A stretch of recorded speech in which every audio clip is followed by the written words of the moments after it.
ਸਤਨਾਮ ਸ੍ਰੀ ਵਾਹਿਗੁਰੂ ਜੀ। ਬਾਣੀ ਮੁਖੋਂ ਉਚਾਰੀਐ ਹੋਏ ਰੁਸ਼ਨਾਈ ਮਿਟੈ ਅੰਧਿਆਰਾ। ਗਿਆਨ ਗੋਸ਼ਟ ਚਰਚਾ ਸਦਾ ਅਨਹਦ ਸ਼ਬਦ ਉਠੇ ਧੁਨਕਾਰਾ। ਸਤਨਾਮ ਸ੍ਰੀ ਵਾਹਿਗੁਰੂ ਜੀ। ਇੱਕ ਓੰਕਾਰ ਸਤਿਗੁਰ ਪ੍ਰਸਾਦ। ਰਾਗ ਸ੍ਰੀ ਰਾਗ ਮਹੱਲਾ ਪਹਿਲਾ। ਘਰ ਪਹਿਲਾ। ਮੋਤੀ ਤਾ ਮੰਦਰ ਊਸਰਹਿ ਰਤਨੀ ਤਾ ਹੋਏ ਜੜਾਓ। ਕਸਤੂਰ ਕੁੰਗੂ ਅਗਰ ਚੰਦਨ ਲੀਪ ਆਵੈ ਚਾਓ। ਮਤ ਦੇਖ ਭੂਲਾ ਵੀਸਰੈ ਤੇਰਾ ਚਿਤ ਨ ਆਵੈ ਨਾਉ। ਹਰ ਬਿਨ ਜੀਉ ਜਲ ਬਲ ਜਾਉ। ਮੈਂ ਆਪਣਾ ਗੁਰ ਪੂਛ ਦੇਖਿਆ ਅਵਰ ਨਾਹੀ ਥਾਉ। ਰਹਾਉ ਧਰਤੀ ਤਾ ਹੀਰੇ ਲਾਲ ਜੜਤੀ ਪਲਗ ਲਾਲ ਜੜਾਉ। ਮੋਹਣੀ ਮੁਖ ਮਣੀ ਸੋਹੈ ਕਰੇ ਰੰਗ ਪਸਾਉ। ਮਤ ਦੇਖ ਭੂਲਾ ਵੀਸਰੈ ਤੇਰਾ ਚਿਤ ਨ ਆਵੈ ਨਾਉ। ਸਿੱਧ ਹੋਵਾ ਸਿੱਧ ਲਾਈ ਰਿੱਧ ਆਖਾਇਆ। ਗੁਪਤ ਪ੍ਰਗਟ ਹੋਏ ਬੈਸਾ ਲੋਕ ਰਾਖੈ ਭਾਉ।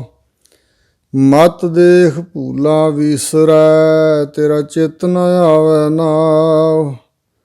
ਸੁਲਤਾਨ ਹੋਵਾ ਮੇਲ ਲਸਕਰ ਤਖਤ ਰਾਖਾਂ ਪਾਉ। ਹੁਕਮ ਹਾਸਲ ਕਰੀ ਬੈਠਾ ਨਾਨਕਾ ਸਭ ਵਾਉ। ਮਤ ਦੇਖ ਭੂਲਾ ਵੀਸਰੈ ਤੇਰਾ ਚਿਤ ਨ ਆਵੈ ਨਾਉ। ਵਾਹਿਗੁਰੂ ਜੀ ਕਾ ਖਾਲਸਾ ਵਾਹਿਗੁਰੂ ਜੀ ਕੀ ਫਤਿਹ। ਸਤਿਗੁਰੂ ਜੀ ਦੀ ਸਾਜੀ ਨਵਾਜੀ ਪਰਮ ਸਨਮਾਨਯੋਗ ਗੁਰੂ ਕਾ ਰੂਪ ਖਾਲਸਾ ਸਾਧ ਸੰਗਤ ਜੀ। ਸਤਿਗੁਰਾਂ ਦੀ ਪਾਵਨ ਪਵਿੱਤਰ ਧੁਰ ਕੀ ਬਾਣੀ ਅਕਾਲੀ ਬਾਣੀ ਦੀ ਵਿਚਾਰ ਨੂੰ ਅੱਗੇ ਤੋਰਦਿਆਂ ਹੋਇਆਂ ਸਤਿਗੁਰੂ ਜੀ ਦੇ ਪਰਮ ਪਵਿੱਤਰ ਬਚਨਾਂ ਨੂੰ ਵਿਚਾਰੀਏ। ਪਿੱਛੇ ਜਪਜੀ ਸਾਹਿਬ ਰਹਿਰਾਸ ਸਾਹਿਬ ਦੇ ਸ਼ਬਦ ਅਤੇ ਸੋਹਿਲਾ ਕੀਰਤਨ ਸੋਹਿਲਾ ਵੀ ਜਿਸ ਨੂੰ ਕਿਹਾ ਜਾਂਦਾ, ਇਹਨਾਂ ਤਿੰਨ ਬਾਣੀਆਂ ਦੀ ਵਿਚਾਰ ਹੋ ਚੁੱਕੀ ਹੈ। ਇਸ ਤੋਂ ਅੱਗੇ ਰਾਗਬੱਧ ਬਾਣੀ ਸਤਿਗੁਰੂ ਮਹਾਰਾਜ ਜੀ ਸ਼ੁਰੂ ਕਰ ਰਹੇ ਨੇ। ਪਹਿਲਾ ਰਾਗ ਸ੍ਰੀ ਰਾਗ ਹੈ, ਜਿਸ ਨੂੰ ਕਿਹਾ ਜਾਂਦਾ ਰਾਗਾਂ ਵਿੱਚ ਸ੍ਰੀ ਰਾਗ ਹੈ ਜੇ ਸੱਚ ਧਰੇ ਪਿਆਰ। ਔਰ ਭਾਈ ਗੁਰਦਾਸ ਜੀ ਨੇ ਵੀ ਬਚਨ ਕੀਤਾ ਹੈ ਕਿ ਰਾਗਨ ਮੈਂ ਸ੍ਰੀ ਰਾਗ ਪਾਰਸ ਪਖਾਨ ਹੈ। ਰਾਗਾਂ ਵਿੱਚੋਂ ਸ਼੍ਰੋਮਣੀ ਰਾਗ ਮੰਨਿਆ ਗਿਆ। ਜਿਹੜਾ ਸ਼ਿਵ ਮੱਤ ਹੈ ਹਿੰਦੁਸਤਾਨ ਦੇ ਅੰਦਰ, ਉਸ ਦੇ ਅਨੁਸਾਰ ਪਹਿਲਾ ਰਾਗ ਜਿਹੜਾ ਇਹ ਸ੍ਰੀ ਰਾਗ ਹੈ। ਅਤੇ ਜਿਹੜਾ ਭੈਰੋਂ ਮੱਤ ਹੈ ਉਹਦੇ ਅਨੁਸਾਰ ਭੈਰੋਂ ਰਾਗ ਪਹਿਲਾ ਮੰਨਿਆ ਗਿਆ। ਜਿਵੇਂ ਸਤਿਗੁਰੂ ਮਹਾਰਾਜ ਜੀ ਇੱਥੋਂ ਸ੍ਰੀ ਰਾਗ ਵਿੱਚ ਸ਼ਬਦ ਉਚਾਰਨ ਕਰਦੇ ਹਨ। ਇੱਕ ਓੰਕਾਰ ਸਤਿਗੁਰ ਪ੍ਰਸਾਦ। ਇਹ ਬੀਜ ਰੂਪ ਮੰਗਲ ਹੈ। ਔਰ ਮੰਗਲ ਆਮ ਤੌਰ 'ਤੇ ਵਿਦਵਾਨਾਂ ਨੇ ਤਿੰਨ ਤਰ੍ਹਾਂ ਦੇ ਦੱਸੇ ਨੇ। ਨਮਸਕਾਰਕ ਮੰਗਲ, ਜਿਸ 'ਤੇ ਤੁਸੀਂ ਅਰਾਧੀ ਹੋ, ਜੋ ਤੁਹਾਡਾ ਇਸ਼ਟ ਹੈ। ਕੁਛ ਲਿਖਣ ਤੋਂ ਪਹਿਲਾਂ ਆਪਣੇ ਇਸ਼ਟ ਨੂੰ ਨਮਸਕਾਰ ਕਰਨੇ। ਦੂਸਰਾ ਮੰਗਲ ਮੰਨਿਆ ਗਿਆ ਹੈ ਅਸ਼ੀਰਵਾਦਕ ਮੰਗਲ। ਅਸ਼ੀਰਵਾਦ ਪ੍ਰਾਪਤ ਕਰਨ ਵਾਸਤੇ ਬੇਨਤੀ ਕਰਨੀ, ਅਸੀਸ ਲੈਣ ਲਈ ਬੇਨਤੀ ਕਰਨੀ।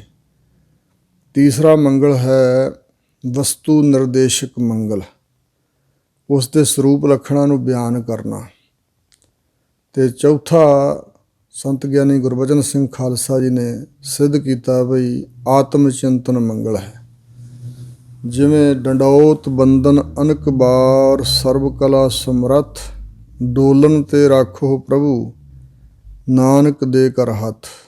ਡੰਡੌਤ ਬੰਦਨ ਅਨਕ ਬਾਰ, ਇਹ ਨਮਸਕਾਰਕ ਮੰਗਲ ਹੈ। ਅਤੇ ਡੰਡੇ ਵੱਤ ਲੰਮਾ ਪੈ ਕੇ ਮੈਂ ਆਪਣੇ ਇਸ਼ਟ ਨੂੰ ਨਮਸਕਾਰ ਕਰਦਾ।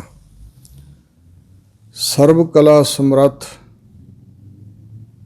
ਸਰਬ ਸ਼ਕਤੀਮਾਨ ਸਾਰੀਆਂ ਕਲਾ ਕਰਕੇ ਸਮਰੱਥ ਹੈ ਜੋ ਵਾਹਿਗੁਰੂ, ਇਹ ਵਸਤੂ ਨਿਰਦੇਸ਼ਕ ਮੰਗਲ ਹੈ। ਡੋਲਣ ਤੇ ਰਾਖੋ ਪ੍ਰਭੂ, ਇਹ ਅਸ਼ੀਰਵਾਦਕ ਮੰਗਲ ਹੈ। ਅਸੀਸ ਪ੍ਰਾਪਤ ਕਰਨ ਲਈ ਬੇਨਤੀ ਕਿ ਮਹਾਰਾਜ ਡੋਲਣ ਤੋਂ ਬਚਾ ਲਿਓ। ਨਾਨਕ ਦੇ ਕਰ ਹੱਥ, ਐਸੀ ਭਾਵਨਾ ਕਿ ਜਿਸ ਅੱਗੇ ਮੈਂ ਬੇਨਤੀ ਕਰ ਰਿਹਾ ਹਾਂ ਉਹ ਮੇਰੇ ਕੋਲ ਹੀ ਖੜਾ, ਮੇਰੇ ਬਿਲਕੁਲ ਨਜ਼ਦੀਕ ਆਪਣਾ ਕਿਰਪਾ ਰੂਪੀ ਹੱਥ ਦੇ ਕੇ ਮੈਨੂੰ ਬਚਾ ਸਕਦਾ। ਇਹ ਆਤਮ ਚਿੰਤਨ ਮੰਗਲ ਹੈ। ਇਸ ਪ੍ਰਕਾਰ ਕੋਈ ਗਣੇਸ਼ ਦਾ ਮੰਗਲ ਕਰਦਾ ਸੀ, ਕੋਈ ਸ਼ਿਵ ਦਾ, ਕੋਈ ਕਿਸੇ ਦਾ। ਸਤਿਗੁਰੂ ਨਾਨਕ ਦੇਵ ਜੀ ਨੇ ਜਿੰਨੇ ਬਾਣੀ 'ਚ ਮੰਗਲ ਹਨ, ਅਕਾਲ ਪੁਰਖ ਪਰਮਾਤਮਾ ਦੇ ਮੰਗਲ ਉਚਾਰਨ ਕੀਤੇ ਨੇ। ਇੱਕ ਅਦਵੈਤ ਸਰੂਪ ਪਰਮਾਤਮਾ ਹੈ, ਓਅੰਕਾਰ ਸਭਨਾਂ ਦਾ ਪ੍ਰਕਾਸ਼ਕ, ਸਾਰੀ ਸ੍ਰਿਸ਼ਟੀ ਦਾ ਰਚੇਤਾ ਅਤੇ ਤਾਣੇ ਪੇਟੇ ਵਾਂਗ ਸ੍ਰਿਸ਼ਟੀ ਵਿੱਚ ਸਮਾਇਆ ਹੋਇਆ ਵਾਹਿਗੁਰੂ। ਸਤਿਗੁਰ ਪ੍ਰਸਾਦ ਸਤ ਚੇਤਨ ਆਨੰਦ ਸਰੂਪ ਹੈ। ਸੱਚੇ ਗੁਰਾਂ ਦੀ ਪ੍ਰਸਾਦ ਕਿਰਪਾ ਦੁਆਰਾ ਇੱਕ ਓਅੰਕਾਰ ਵਾਹਿਗੁਰੂ ਪਰਮਾਤਮਾ ਦੀ ਪ੍ਰਾਪਤੀ ਹੁੰਦੀ ਹੈ। ਰਾਗ ਸ੍ਰੀ ਰਾਗ, ਸ਼੍ਰੀ ਰਾਗ ਜੋ ਸ਼੍ਰੋਮਣੀ ਰਾਗ ਮੰਨਿਆ ਗਿਆ, ਇਸ ਦੀ ਰੰਭਤਾ ਕਰ ਰਹੇ ਹਨ। ਮਹੱਲਾ ਪਹਿਲਾ। ਮਹੱਲਾ ਦਾ ਅਰਥ ਹੈ ਸਰੂਪ, ਔਰ ਦੂਸਰਾ ਅਰਥ ਭਾਈ ਸਾਹਿਬ ਡਾਕਟਰ ਵੀਰ ਸਿੰਘ ਜੀ ਨੇ ਦੱਸਿਆ, ਅਰਬੀ ਭਾਸ਼ਾ ਦਾ ਸ਼ਬਦ ਹੈ ਮਹੱਲਾ, ਉੱਥੇ ਅਰਥ ਹੈ ਹਲੂਲ ਕਰਨਾ, ਉਤਰਨਾ। ਭਾਵ ਗੁਰੂ ਨਾਨਕ ਸਾਹਿਬ ਮਹਾਰਾਜ ਪਹਿਲੇ, ਦੂਜੇ, ਤੀਜੇ, ਚੌਥੇ ਇਤਿਆਦਿਕ 10 ਜਾਮਿਆਂ ਵਿੱਚ ਉਤਰੇ। ਔਰ ਮੇਨ ਅਰਥ ਵਿਦਵਾਨਾਂ ਕੀਤਾ ਮਹੱਲਾ ਦਾ ਸਰੂਪ, ਸ੍ਰੀ ਗੁਰੂ ਨਾਨਕ ਦੇਵ ਮਹਾਰਾਜ ਦਾ ਸਰੂਪ ਪਹਿਲਾ। ਆਦਿ ਸਤਿਗੁਰੂ ਸ੍ਰੀ ਗੁਰੂ ਨਾਨਕ ਦੇਵ ਮਹਾਰਾਜ ਜੀ ਦੇ ਸ਼ਬਦ ਆਰੰਭ ਹੋ ਰਹੇ ਨੇ। ਔਰ ਸਾਰੇ ਥਾਵਾਂ 'ਤੇ, ਬਹੁਤਿਆਂ ਥਾਵਾਂ 'ਤੇ ਗੁਰੂ ਗ੍ਰੰਥ ਸਾਹਿਬ 'ਚ ਮਹੱਲਾ ਲਿਖ ਕੇ ਅੱਗੇ ਅੰਕ ਪਾਏ ਹੁੰਦੇ ਨੇ, ਏਕਾ, ਦੂਆ, ਤੀਆ, ਚੌਥਾ, ਪੰਜਵਾਂ ਅਤੇ ਨੌਵਾਂ। ਇਹ ਅੱਖਰਾਂ ਵਿੱਚ ਵੀ ਸਤਿਗੁਰਾਂ ਨੇ ਲਿਖ ਦਿੱਤਾ, ਪੱਪਾ ਹਾਹੇ ਨੂੰ ਸਿਆਰੀ ਤੇ ਲੱਲੇ ਕੰਨਾ ਪਹਿਲਾ, ਮਤਲਬ ਇਸ਼ਾਰਾ ਦੇ ਦਿੱਤਾ ਹੈ ਕਿ ਮਹੱਲਾ 1, 2, 3, 4, 5 ਜਾਂ 9 ਨਹੀਂ ਬੋਲਣਾ, ਮਹੱਲਾ ਪਹਿਲਾ ਬੋਲਣਾ ਹੈ। ਅੱਗੇ ਅੰਕ ਵੀ ਲਿਖਿਆ ਹੋਇਆ। ਘਰ ਪਹਿਲਾ, ਰਾਗਾਂ ਦੇ ਘਰ ਹੁੰਦੇ ਨੇ ਸੁਰ ਤਾਲ, ਔਰ ਸਤਿਗੁਰੂ ਜੀ ਦੱਸ ਰਹੇ ਨੇ ਕਿ ਸ੍ਰੀ ਰਾਗ ਵਿੱਚ ਪਹਿਲੇ ਘਰ ਸੁਰ ਤਾਲ ਅੰਦਰ ਇਸ ਸ਼ਬਦ ਨੂੰ ਗਾਇਨ ਕਰਨਾ ਹੈ। ਇਸ ਸ਼ਬਦ ਦੀ ਉਥਾਨਕਾ ਜੋ ਜਨਮ ਸਾਖੀ ਭਾਈ ਬਾਲੇ ਵਾਲੀ ਜਾਂ ਸ਼੍ਰੀ ਨਾਨਕ ਪ੍ਰਕਾਸ਼ ਜਾਂ ਗਿਆਨੀ ਗਿਆਨ ਸਿੰਘ ਜੀ ਇਤਿਆਦਿਕ ਇਹ ਵਿਦਵਾਨਾਂ ਨੇ ਇੰਜ ਲਿਖੀ ਹੈ ਵੀ ਜਿੱਥੇ ਸੰਗਰੂਰ ਸ਼ਹਿਰ ਦੇ ਬਾਹਰ ਨਾਨਕਿਆਣਾ ਗੁਰਦੁਆਰਾ ਸਾਹਿਬ ਹੈ, ਉੱਥੇ ਜਦੋਂ ਸਤਿਗੁਰੂ ਨਾਨਕ ਦੇਵ ਮਹਾਰਾਜ ਪਹੁੰਚੇ ਸਨ ਭਾਈ ਬਾਲਾ ਮਰਦਾਨਾ ਜੀ ਸਮੇਤ, ਤਾਂ ਉੱਥੇ ਕਲਯੁਗ ਇੱਕ ਰੂਪ ਧਾਰ ਕੇ ਆਇਆ ਮਨੁੱਖ ਵਰਗਾ, ਬੜਾ ਡਰਾਉਣਾ। ਕਹਿੰਦੇ ਨੇ ਕਿ ਸਾਰਿਆਂ ਯੁੱਗਾਂ ਦੇ ਅੰਦਰ ਜਦੋਂ ਅਵਤਾਰੀ ਪੁਰਸ਼ ਜਾਂ ਪੈਗੰਬਰ, ਰਿਸ਼ੀ ਮੁਨੀ, ਮਹਾਤਮਾ ਆਏ ਤਾਂ ਉਹਨਾਂ ਦੀ ਪਰਖ ਕਰਨ ਵਾਸਤੇ ਇਹ ਜੋ ਉਸ ਸਮੇਂ ਦੇ ਪ੍ਰਧਾਨ ਹਨ ਉਹ ਆਉਂਦੇ ਨੇ, ਮਤਲਬ ਉਹ ਜਿਹੜਾ ਯੋਗਾ ਰੂਪ ਧਾਰ ਕੇ ਆਉਂਦਾ। ਇਸ ਤਰ੍ਹਾਂ ਹੀ ਕਲਯੁਗ ਕਹਿੰਦੇ ਬੜਾ ਡਰਾਉਣਾ ਭਿਆਨਕ ਰੂਪ ਧਾਰ ਕੇ ਆਇਆ। ਉਹਨੇ ਹਨੇਰੀ ਵੀ ਚਲਾਈ, ਵਰਸ਼ਾ ਵੀ ਕੀਤੀ, ਪਰ ਸਤਿਗੁਰਾਂ 'ਤੇ ਕੋਈ ਅਸਰ ਨਾ ਹੋਇਆ। ਫਿਰ ਉਹ ਬੜਾ ਡਰਾਉਣਾ ਰੂਪ ਧਾਰ ਕੇ ਸਾਹਮਣੇ ਆ ਖਲੋਤਾ। ਉਹਦੇ ਇੱਕ ਹੱਥ ਵਿੱਚ ਜੀਭ ਪਕੜੀ ਹੋਈ ਸੀ ਅਤੇ ਦੂਸਰੇ ਹੱਥ ਵਿੱਚ ਸ਼ਿਸ਼ਨ ਪਕੜਿਆ ਹੋਇਆ ਸੀ। ਔਰ ਸਤਿਗੁਰੂ ਨਾਨਕ ਦੇਵ ਮਹਾਰਾਜ ਨੂੰ ਕਹਿਣ ਲੱਗਾ ਵੀ ਮੈਂ ਇਸ ਸਮੇਂ ਕਲਯੁਗ ਮੇਰਾ ਰਾਜ ਚੱਲ ਰਿਹਾ ਅਤੇ ਮੈਂ ਤੁਹਾਨੂੰ ਕੁਝ ਭੇਟਾ ਦੇਣੀਆਂ ਚਾਹੁੰਦਾ। ਇਹ ਮੋਤੀਆਂ ਦੇ ਮੰਦਰ ਕਹੋ ਤਾਂ ਉਸਾਰ ਦਿਆਂ, ਜਿਨ੍ਹਾਂ 'ਤੇ ਕਸਤੂਰੀ ਅਤੇ ਕੇਸਰ ਆਦਿਕ ਦਾ ਛਿੜਕਾਅ ਹੋਵੇ, ਚੰਦਨ ਨਾਲ ਕੰਧਾਂ ਲਿਪੀਆਂ ਹੋਈਆਂ ਹੋਣ, ਔਰ ਇਸੇ ਤਰ੍ਹਾਂ ਧਰਤੀ ਹੀਰੇ ਲਾਲਾਂ ਨਾਲ ਜੜਤਕਾਰੀ ਕਰਦਿਆਂ ਜਿਹੜਾ ਤੁਹਾਡੇ ਬੈਠਣ ਲਈ ਪਲੰਘ ਹੋਵੇ, ਉੱਥੇ ਲਾਲਾਂ ਦੇ ਜੜਾਊ ਜੜਦਿਆਂ ਬਹੁਤ ਸੁੰਦਰ ਸੋਹਣੀਆਂ ਇਸਤਰੀਆਂ ਤੁਹਾਡੀ ਸੇਵਾ 'ਚ ਹਾਜ਼ਰ ਕਰਦਿਆਂ ਇਤਿਆਦਿਕ ਦੱਸੋ ਕੀ ਭੇਟਾ, ਤੁਹਾਨੂੰ ਪਾਤਸ਼ਾਹ ਮਹਾਰਾਜਾ ਬਣਾ ਦਿਆਂ, ਤਖਤ ਦੇ ਮਾਲਕ ਬਣਾ ਦਿਆਂ, ਰਿੱਧੀਆਂ ਸਿੱਧੀਆਂ ਨਿੱਧੀਆਂ ਤੁਹਾਡੇ ਅੱਗੇ ਭੇਟਾ ਕਰਦਿਆਂ, ਤੁਹਾਡੇ ਹੱਥ 'ਚ ਹੋਵੇ ਸਭ ਕੁਛ। ਤਾਂ ਸਤਿਗੁਰੂ ਜੀ ਕਹਿਣ ਲੱਗੇ ਸਾਨੂੰ ਤੇਰੀ ਭੇਟਾ ਮਨਜ਼ੂਰ ਨਹੀਂ ਹੈ। ਅਖੀਰ ਹਾਰ ਮੰਨ ਕੇ ਕਹਿੰਦੇ ਚਰਨੀ ਡਿੱਗਾ ਸੀ ਅਤੇ ਕਹਿਣ ਲੱਗਾ ਫਿਰ ਮੈਨੂੰ ਵੀ ਕੋਈ ਸਮਾਂ ਦਿਓ। ਤਾਂ ਕਹਿੰਦੇ ਗੁਰਾਂ ਨੇ ਕਿਹਾ ਸੀ ਕਿ ਜਦੋਂ ਸਾਡੀ ਸੰਗਤ ਦੀ ਸਮਾਪਤੀ ਹੋਵੇਗੀ ਦੀਵਾਨ ਦੀ ਸੰਗਤ ਵਿੱਚ, ਉਦੋਂ ਜਦੋਂ ਕੜਾਹ ਪ੍ਰਸ਼ਾਦ ਦੀ ਦੇਗ ਵਰਤੇਗੀ ਉਦੋਂ ਤੇਰਾ ਪਹਿਰਾ ਹੋਵੇਗਾ। ਐਸਾ ਲਿਖਿਆ ਹੋਇਆ ਬਚਨ। ਔਰ ਦੂਸਰੇ ਪਾਸੇ ਭਾਈ ਸਾਹਿਬ ਡਾਕਟਰ ਵੀਰ ਸਿੰਘ ਜੀ ਨੇ ਇੰਝ ਵੀ ਲਿਖਿਆ ਕਿ ਇੱਕ ਚੈਤੰਨ ਭਾਰਤੀ ਨਾਂ ਦਾ ਬ੍ਰਾਹਮਣ ਸੀ, ਚੈਤੰਨ ਭਾਰਤੀ। ਉਹਨੇ ਆਪਣਾ ਨਾਮ ਹੀ ਕਲਯੁਗ ਉਹਦਾ ਰੱਖਤਾ ਸੀ ਲੋਕਾਂ ਨੇ ਕਿ ਉਹ ਝਗੜਾਲੂ ਬੜਾ ਸੀ। ਉਹ ਆਇਆ ਸਤਿਗੁਰਾਂ ਦੇ ਨਾਲ ਚਰਚਾ ਕਰਨ ਵਾਸਤੇ ਅਤੇ ਉਹ ਹਾਰਿਆ ਸੀ ਇੱਥੇ। ਇਤਿਹਾਦਕ ਸਤਿਗੁਰੂ ਮਹਾਰਾਜ ਸੱਚੇ ਪਾਤਸ਼ਾਹ ਸਾਨੂੰ ਸਮਝਾਉਂਦੇ ਹੋਏ, ਸਾਨੂੰ ਸਿੱਖਿਆ ਦਿੰਦੇ ਹੋਏ ਇਹ ਬਚਨ ਫਰਮਾ ਰਹੇ ਨੇ ਕਿ ਉਹ ਵਸਤੂ ਜਿਹਨੂੰ ਵੇਖ ਕੇ ਮਨ ਭੁੱਲ ਜਾਏ ਪਰਮਾਤਮਾ ਨੂੰ, ਵਿਸਰ ਜਾਏ ਵਾਹਿਗੁਰੂ ਦਾ ਨਾਮ, ਚਿੱਤ ਵਿੱਚ ਚੇਤੇ ਨਾ ਆਏ, ਉਹ ਵੱਡੀ ਤੋਂ ਵੱਡੀ ਵਸਤੂ ਵੀ ਸਾਡੇ ਕਿਸੇ ਕੰਮ ਦੀ ਨਹੀਂ ਹੈ। ਸਾਨੂੰ ਪਰਮਾਤਮਾ ਤੋਂ ਦੂਰ ਲਿਜਾਣ ਵਾਲੀ ਜੋ ਵਸਤੂ ਉਹ ਨਹੀਂ ਚਾਹੀਦੀ। ਜਿੰਨੇ ਪਦਾਰਥ ਖਾਣ ਵਾਲੇ, ਪਹਿਰਨ ਵਾਲੇ, ਸਾਡੀ ਵਰਤੋਂ ਵਾਲੇ ਹਨ, ਪਰਮਾਤਮਾ ਨੇ ਮਨੁੱਖਾਂ ਵਾਸਤੇ, ਜੀਆਂ ਵਾਸਤੇ ਹੀ ਪੈਦਾ ਕੀਤੇ ਹਨ, ਪਰ ਇਹਨਾਂ ਵਿੱਚ ਖਚਤ ਨਹੀਂ ਹੋਣਾ ਚਾਹੀਦਾ। ਇਹ ਪਰਮਾਤਮਾ ਤੋਂ ਜੇ ਵਿਛੋੜ ਦੇਣ ਤਾਂ ਫਿਰ ਇਹ ਦੁਖਦਾਈ ਨੇ। ਮਨੁੱਖੀ ਮਨ ਦੀ ਇਹ ਹਾਲਤ ਹੈ ਕਿ ਉਹਨੇ ਦ੍ਰਿਸ਼ਮਾਨ ਪ੍ਰਪੰਚ ਨੂੰ ਸੱਚਾ ਮੰਨਿਆ ਹੋਇਆ ਅਤੇ ਇਸ ਜੀਵਨ ਨੂੰ ਸੱਚਾ ਮੰਨਿਆ ਹੋਇਆ। ਕਿਆ ਤੂੰ ਸੋਇਆ ਜਾਗ ਆਨਾ, ਤੈਂ ਜੀਵਨ ਜਗ ਸੱਚ ਕਰ ਜਾਣਾ। ਇਸ ਜੀਵਨ ਨੂੰ ਸੱਚਾ ਮੰਨ ਕੇ ਇਸ ਤੋਂ ਅੱਗੇ ਇਹਦੀ ਬਿਰਤੀ, ਇਹਦੀ ਸੁਰਤੀ, ਇਹਦਾ ਖਿਆਲ ਜਾਂਦਾ ਹੀ ਨਹੀਂ, ਵਿਚਾਰ ਹੀ ਨਹੀਂ ਫੁਰਦਾ ਕਿ ਅਗਲਾ ਕੋਈ ਜਹਾਨ ਹੈ ਜਾਂ ਇੱਥੇ ਮੈਂ ਨਹੀਂ ਰਹਿਣਾ। ਐਸੇ ਖਿਆਲ ਵਿਸਾਰਨ ਕਰਕੇ ਦੁਨੀਆ ਵਿੱਚ ਪਾਪ ਪ੍ਰਧਾਨ ਹੋਇਆ। ਸਤਿਗੁਰੂ ਮਹਾਰਾਜ ਬਚਨ ਕਰਦੇ ਹਨ, ਮੋਤੀ ਤਾਂ ਮੰਦਰ ਊਸਰਹਿ। ਮੋਤੀਆਂ ਦੇ ਜੇ ਮੰਦਰ ਉਸਰੇ ਹੋਏ ਹੋਣ, ਰਤਨੀ ਤਾਂ ਹੋਏ ਜੜਾਓ। ਔਰ ਉਹਨਾਂ ਮੋਤੀ ਦੇ ਮੰਦਰਾਂ ਵਿੱਚ, ਮੋਤੀਆਂ ਦੇ ਮੰਦਰਾਂ ਦੇ ਉੱਤੇ ਰਤਨਾਂ ਦੇ ਜੜਾਓ ਜੜੇ ਹੋਏ ਹੋਣ, ਰਤਨਾਂ ਦੁਆਰਾ ਜੜਤਕਾਰੀ ਕੀਤੀ ਹੋਈ ਹੋਵੇ ਕੰਧਾਂ ਉੱਪਰ। ਕਸਤੂਰ ਕੁੰਗੂ ਅਗਰ ਚੰਦਨ ਲੀ ਪਿਆਵੈ ਚਾਓ। ਕਸਤੂਰੀ ਦੀ ਖੁਸ਼ਬੂ ਉੱਥੇ ਆਉਂਦੀ ਹੋਵੇ, ਕਸਤੂਰੀ ਧੁਖਾਈ ਜਾਂਦੀ ਹੋਵੇ, ਕੁੰਗੂ ਕੇਸਰ ਦਾ ਛਿੜਕਾਅ ਉੱਥੇ ਹੋਵੇ, ਅਤੇ ਅਗਰ ਊਦ, ਇਹ ਅਸਾਮ ਦੇ ਜੰਗਲਾਂ ਦੇ ਵਿੱਚ ਇਹ ਅਗਰ ਦੇ ਬੂਟੇ ਹੁੰਦੇ ਨੇ, ਉਹਨਾਂ ਦੀਆਂ ਜਿਹੜੀਆਂ ਗੱਠਾਂ ਉਹਨਾਂ ਵਿੱਚ ਬੜਾ ਰਸ ਪੈਦਾ ਹੁੰਦਾ, ਬਹੁਤ ਜ਼ਿਆਦਾ ਖੁਸ਼ਬੂ ਪੈਦਾ ਹੁੰਦੀ ਹੈ। ਅਤੇ ਇਸੇ ਤਰ੍ਹਾਂ ਚੰਦਨ ਬੜਾ ਠੰਡਾ ਅਤੇ ਖੁਸ਼ਬੂਦਾਰ ਮੰਨਿਆ। ਇਸ ਪ੍ਰਕਾਰ ਜਿਹੜੇ ਮੱਥੇ 'ਤੇ ਤਿਲਕ ਲੋਕ ਲਾਉਂਦੇ ਨੇ, ਇਹ ਕੁੰਗੂ ਦਾ ਅਤੇ ਚੰਦਨ ਦਾ ਆਦਿਕ ਲਾਉਂਦੇ ਨੇ। ਤਾਕਤ ਵੀ ਅਤੇ ਠੰਡਾ ਵੀ ਹੈ, ਤਾਕਤ ਵੀ ਦਵੇ ਮਸਤਕ ਨੂੰ ਅਤੇ ਠੰਡਾ ਰੱਖੇ ਅਤੇ ਆਦਿਕ ਬੜੀਆਂ ਸੁੰਦਰ ਵਸਤੂਆਂ ਇਹ ਮੰਨੀਆਂ ਗਈਆਂ ਨੇ। ਇਸ ਕਰਕੇ ਸਤਿਗੁਰੂ ਮਹਾਰਾਜ ਕਹਿੰਦੇ ਨੇ ਕਸਤੂਰੀ ਅਤੇ ਕੁੰਗੂ ਕੇਸਰ ਅਤੇ ਊਦ ਅਗਰ ਅਤੇ ਚੰਦਨ, ਇਹਨਾਂ ਨਾਲ ਕੰਧਾਂ ਲਿਪੀਆਂ ਹੋਈਆਂ ਹੋਣ। ਜਦੋਂ ਲਿਪਦੀ ਏ ਅਤੇ ਵੇਖ ਕੇ ਚਾਅ ਹੀ ਚੜ੍ਹ ਜੇ ਅੰਦਰ ਵੜਨ ਵਾਲੇ ਨੂੰ। ਮਤ ਦੇਖ ਭੂਲਾ ਵੀਸਰੈ ਤੇਰਾ ਚਿੱਤ ਨਾ ਆਵੈ ਨਾਉ।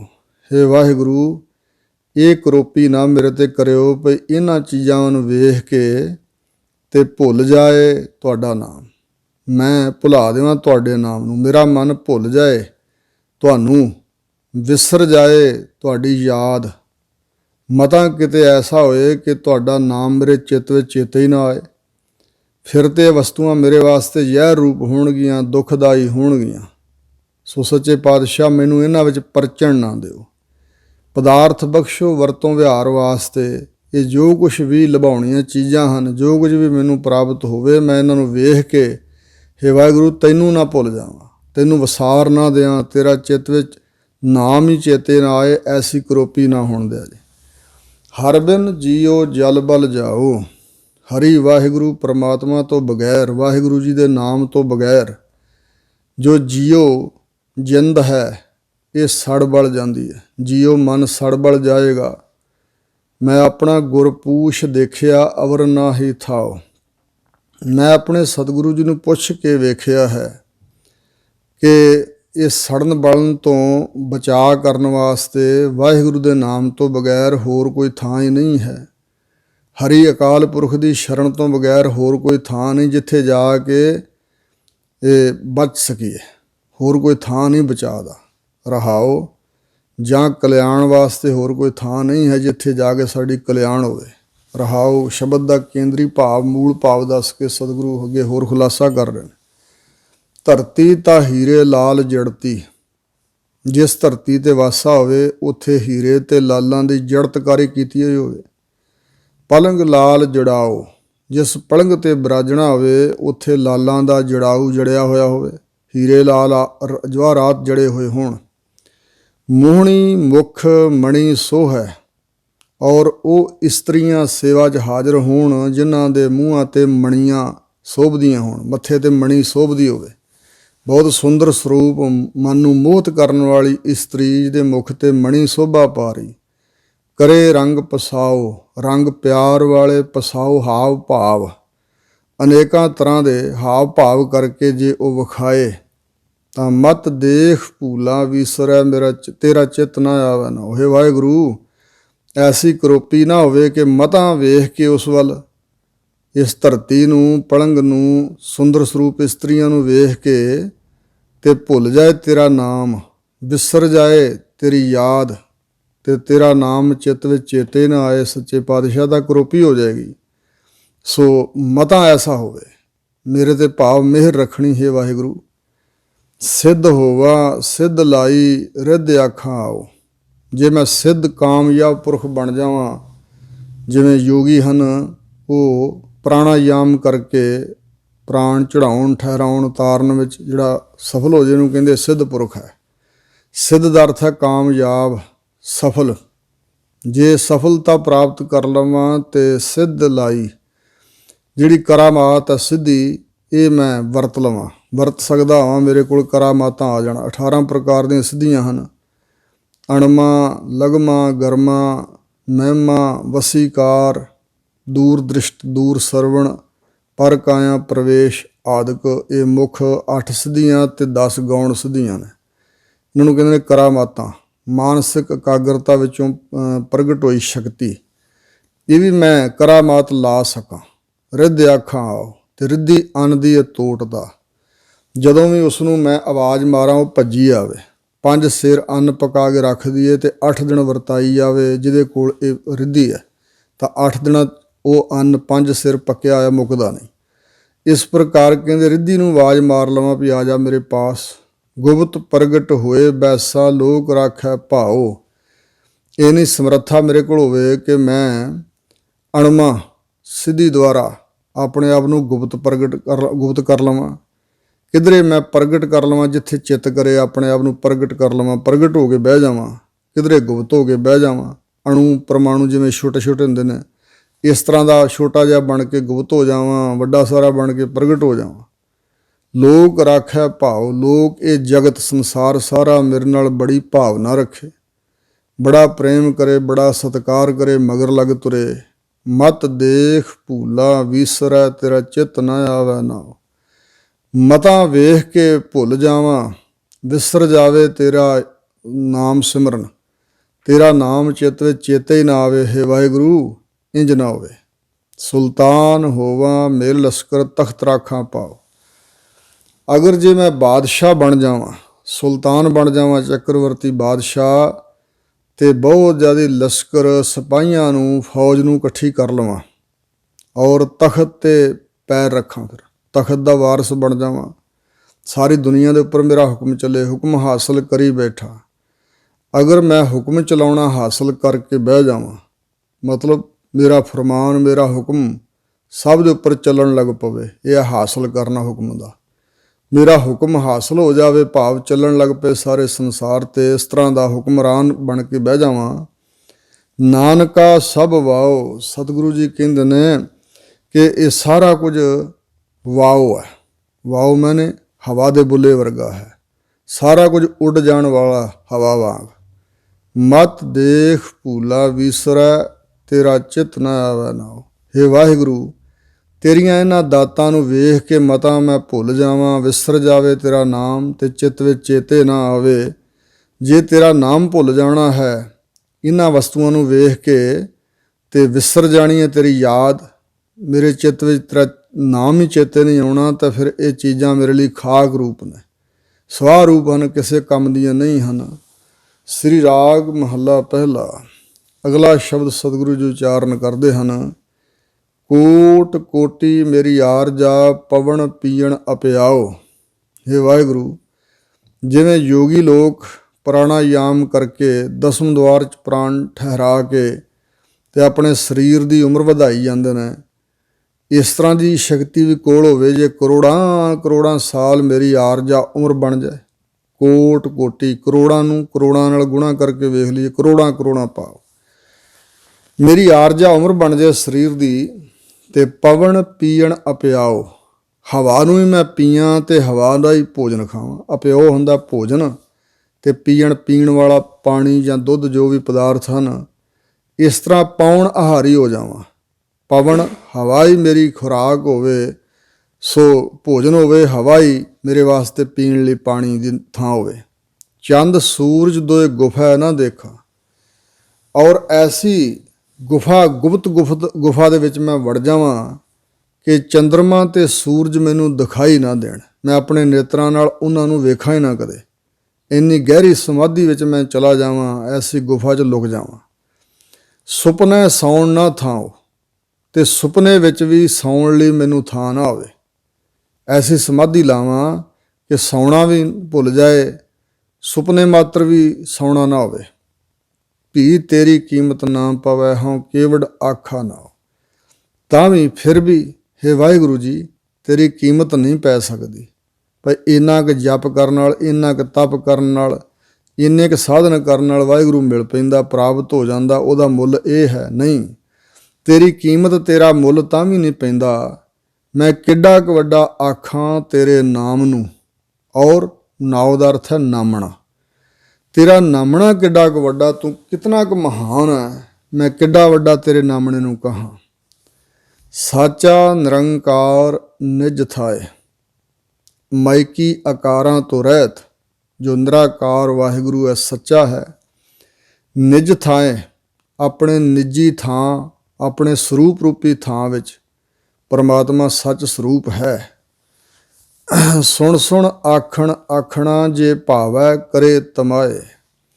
ਅਸੀਂ ਸੰਸਾਰ ਦੇ ਜੀਵ ਇੱਕ ਦੂਜੇ ਤੋਂ ਸੁਣ ਸੁਣ ਕੇ ਆਖਣ ਆਖਣਾ, ਬਿਆਨ ਆਖਦੇ ਹਾਂ, ਬਿਆਨ ਕਰਦੇ ਹਾਂ ਵਾਹਿਗੁਰੂ ਨੂੰ ਵੀ ਬਹੁਤ ਵੱਡਾ, ਬਹੁਤ ਵੱਡਾ, ਬਹੁਤ ਮਹਾਨ ਹੈ। ਜੇ ਭਾਵੈ ਕਰੇ ਤਮਾਏ, ਜੇ ਉਸ ਨੂੰ ਚੰਗਾ ਲੱਗੇ ਤਾਂ ਸਾਡੇ ਅੰਦਰ ਉਹ ਤਮਾਏ ਇੱਛਾ ਤਾਂਘ ਪੈਦਾ ਕਰੇ ਆਪਣੇ ਨਾਮ ਦੀ, ਆਪਣੀ ਵਡਿਆਈ ਦੀ।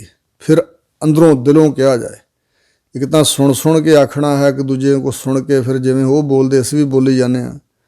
ਜੇ ਪ੍ਰਮਾਤਮਾ ਇਹ ਆਪਣੇ ਨਾਮ ਦੀ ਵਡਿਆਈ ਕਰਨ ਦੀ ਤਾਂਘ ਪੈਦਾ ਕਰਦੇ, ਜੇ ਉਹਨੂੰ ਪਾਉਂਦਾ ਹੋਵੇ ਤਾਂ। ਰਹਾਓ, ਕੁਸਾ ਕੱਟੀਆ ਵਾਰ ਵਾਰ, ਪੀਸਣ ਪੀਸਾ ਪਾਏ। ਹਜ਼ੂਰ ਕਹਿੰਦੇ ਨੇ, ਜੇ ਕੋਹ ਸੁੱਟਾਂ ਮੈਂ ਆਪਣੇ ਸਰੀਰ ਨੂੰ, ਕੱਟ ਕੱਟ ਕੇ ਸੁੱਟ ਦਿਆਂ ਬਾਰ ਬਾਰ ਅਨੇਕਾਂ ਵਾਰੀ, ਨਿੱਕਾ ਨਿੱਕਾ ਕਰਕੇ ਭਾਵ ਕੋਹ ਸੁੱਟਾਂ ਕੱਟ ਦਿਆਂ, ਤੇ ਪੀਸਣ ਪੀਸਾ ਪਾਏ। ਦਾਣੇ ਪੀਣ ਵਾਲੀ ਜਿਹੜੀ ਚੱਕੀ ਹੁੰਦੀ ਆ, ਉਸ ਨੂੰ ਕਹਿੰਦੇ ਨੇ ਪੀਸਣ। ਉਸ ਚੱਕੀ ਵਿੱਚ ਪਾ ਕੇ ਮੈਂ ਪੀਹ ਸੁੱਟਾਂ ਫਿਰ ਆਪਣੇ ਸਰੀਰ ਨੂੰ। ਅੱਗੀ ਸੇਤੀ ਜਾਲੀਆ, ਭਸਮ ਸੇਤੀ ਰਲ ਜਾਓ। ਔਰ ਅੱਗ ਦੇ ਨਾਲ ਫਿਰ ਉਸ ਨੂੰ ਸਾੜ ਦਿਆਂ, ਤੇ ਭਸਮ ਜਿਹੜੀ ਖਾਕ ਹੈ ਉਹਦੇ ਵਿੱਚ ਹੀ ਮੈਂ ਰਲ ਜਾਵਾਂ। ਭੀ ਤੇਰੀ ਕੀਮਤ ਨਾ ਪਵੈ, ਹਉ ਕੇਵੜ ਆਖਾ ਨਾ। ਤਾਂ ਵੀ ਹੇ ਵਾਹਿਗੁਰੂ ਜੀ, ਆਪ ਜੀ ਦੀ ਕੀਮਤ, ਆਪ ਜੀ ਦਾ ਮੁੱਲ ਨਹੀਂ ਪੈਂਦਾ, ਤੇ ਮੈਂ ਕਿੱਡਾ ਕੁ ਵੱਡਾ ਤੇਰੇ ਨਾਮ ਨੂੰ, ਤੇਰੇ ਨਾਮਣੇ ਨੂੰ, ਤੇਰੀ ਮਹਾਨਤਾ ਨੂੰ ਕਿੰਨਾ ਕੁ ਬਿਆਨ ਕਰਾਂ।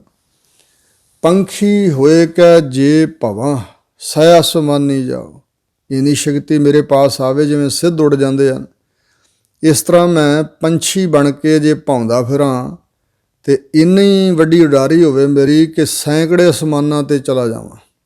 ਨਦਰੀ ਕਿਸਾ ਨਾ ਆਵਉ, ਨਾ ਕਿਛ ਪੀਆ ਨਾ ਖਾਓ। ਕਿਸੇ ਦੀ ਨਜ਼ਰ ਵਿੱਚ ਵੀ ਨਾ ਆਵਾਂ, ਇੰਨੀ ਦੂਰ ਚਲਿਆ ਜਾਵਾਂ।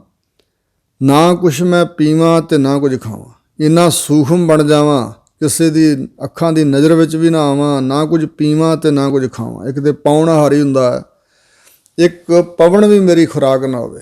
ਕੁਛ ਪੀਵਾਂ ਵੀ ਨਾ, ਕੁਝ ਖਾਵਾਂ ਵੀ ਨਾ, ਇੰਨੀ ਸਮਰੱਥਾ ਵੀ ਆ ਜਾਏ। ਭੀ ਤੇਰੀ ਕੀਮਤ ਨਾ ਪਵੈ, ਹਉ ਕੇਵੜ ਆਖਾ ਨਾ। ਤਾਂ ਵੀ ਹੇ ਵਾਹਿਗੁਰੂ ਜੀ, ਤੁਹਾਡੀ ਕੀਮਤ ਮੇਰੇ ਪਾਸੋਂ ਜਾਂ ਕਿਸੇ ਵੀ ਵਿਅਕਤੀ ਪਾਸੋਂ ਨਹੀਂ ਪੈ ਸਕਦੀ, ਮੁੱਲ ਨਹੀਂ ਪਾਇਆ ਜਾ ਸਕਦਾ। ਮੈਂ ਕਿੱਡਾ ਕੁ ਵੱਡੇ ਤੇਰੇ ਨਾਮ ਨੂੰ, ਤੇਰੇ ਨਾਮਣੇ ਨੂੰ ਆਖਾਂ। ਨਾਨਕ ਕਾਗਦ ਲੱਖ ਮਣਾ, ਪੜ੍ਹ ਪੜ੍ਹ ਕੀਚੈ ਭਾਓ।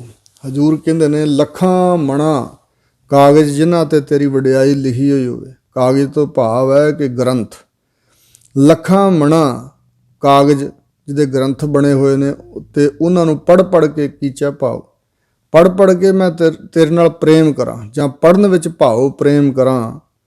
ਮੱਸੂ ਤੋਟ ਨਾ ਆਵੇ ਲੇਖਣ ਪਾਉਣ ਚਲਾਓ, ਖੁਦ ਵੀ ਐਡਾ ਵਿਦਵਾਨ ਬਣ ਜਾਵਾਂ ਕਿ ਸ਼ਾਇਦ ਦੀ ਤੋਟ ਵੀ ਨਾ ਆਏ, ਤੇ ਲੇਖਣ ਜਿਹੜੀ ਮੇਰੀ ਲੇਖਣੀ ਹੈ ਕਲਮ, ਉਹ ਪੌਣ ਬਣ ਜਾਏ।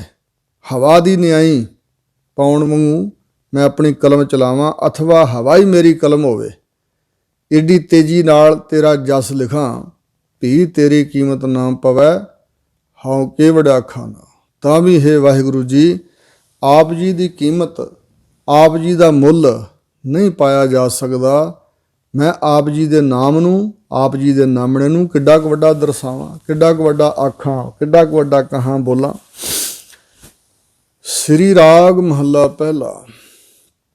ਲੇਖੈ ਬੋਲਣ ਬੋਲਣਾ, ਲੇਖੈ ਖਾਣਾ ਖਾਓ।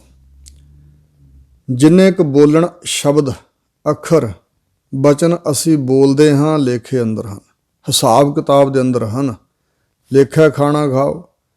ਜੋ ਕੁਝ ਵੀ ਖਾਣ ਵਾਲੇ ਪਦਾਰਥ ਅਸੀਂ ਖਾਂਦੇ ਹਾਂ, ਸਭ ਹਿਸਾਬ ਵਿੱਚ ਨੇ।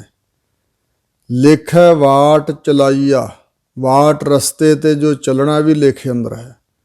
ਲੇਖੈ ਸੁਣ ਵੇਖਾਓ, ਜੋ ਸੁਣਨਾ ਹੈ ਵੀ ਲੇਖੇ ਅੰਦਰ ਹੈ। ਜੋ ਵੇਖਦੇ ਹਾਂ ਅਸੀਂ, ਇਹ ਵੀ ਲੇਖੇ ਅੰਦਰ ਹੈ।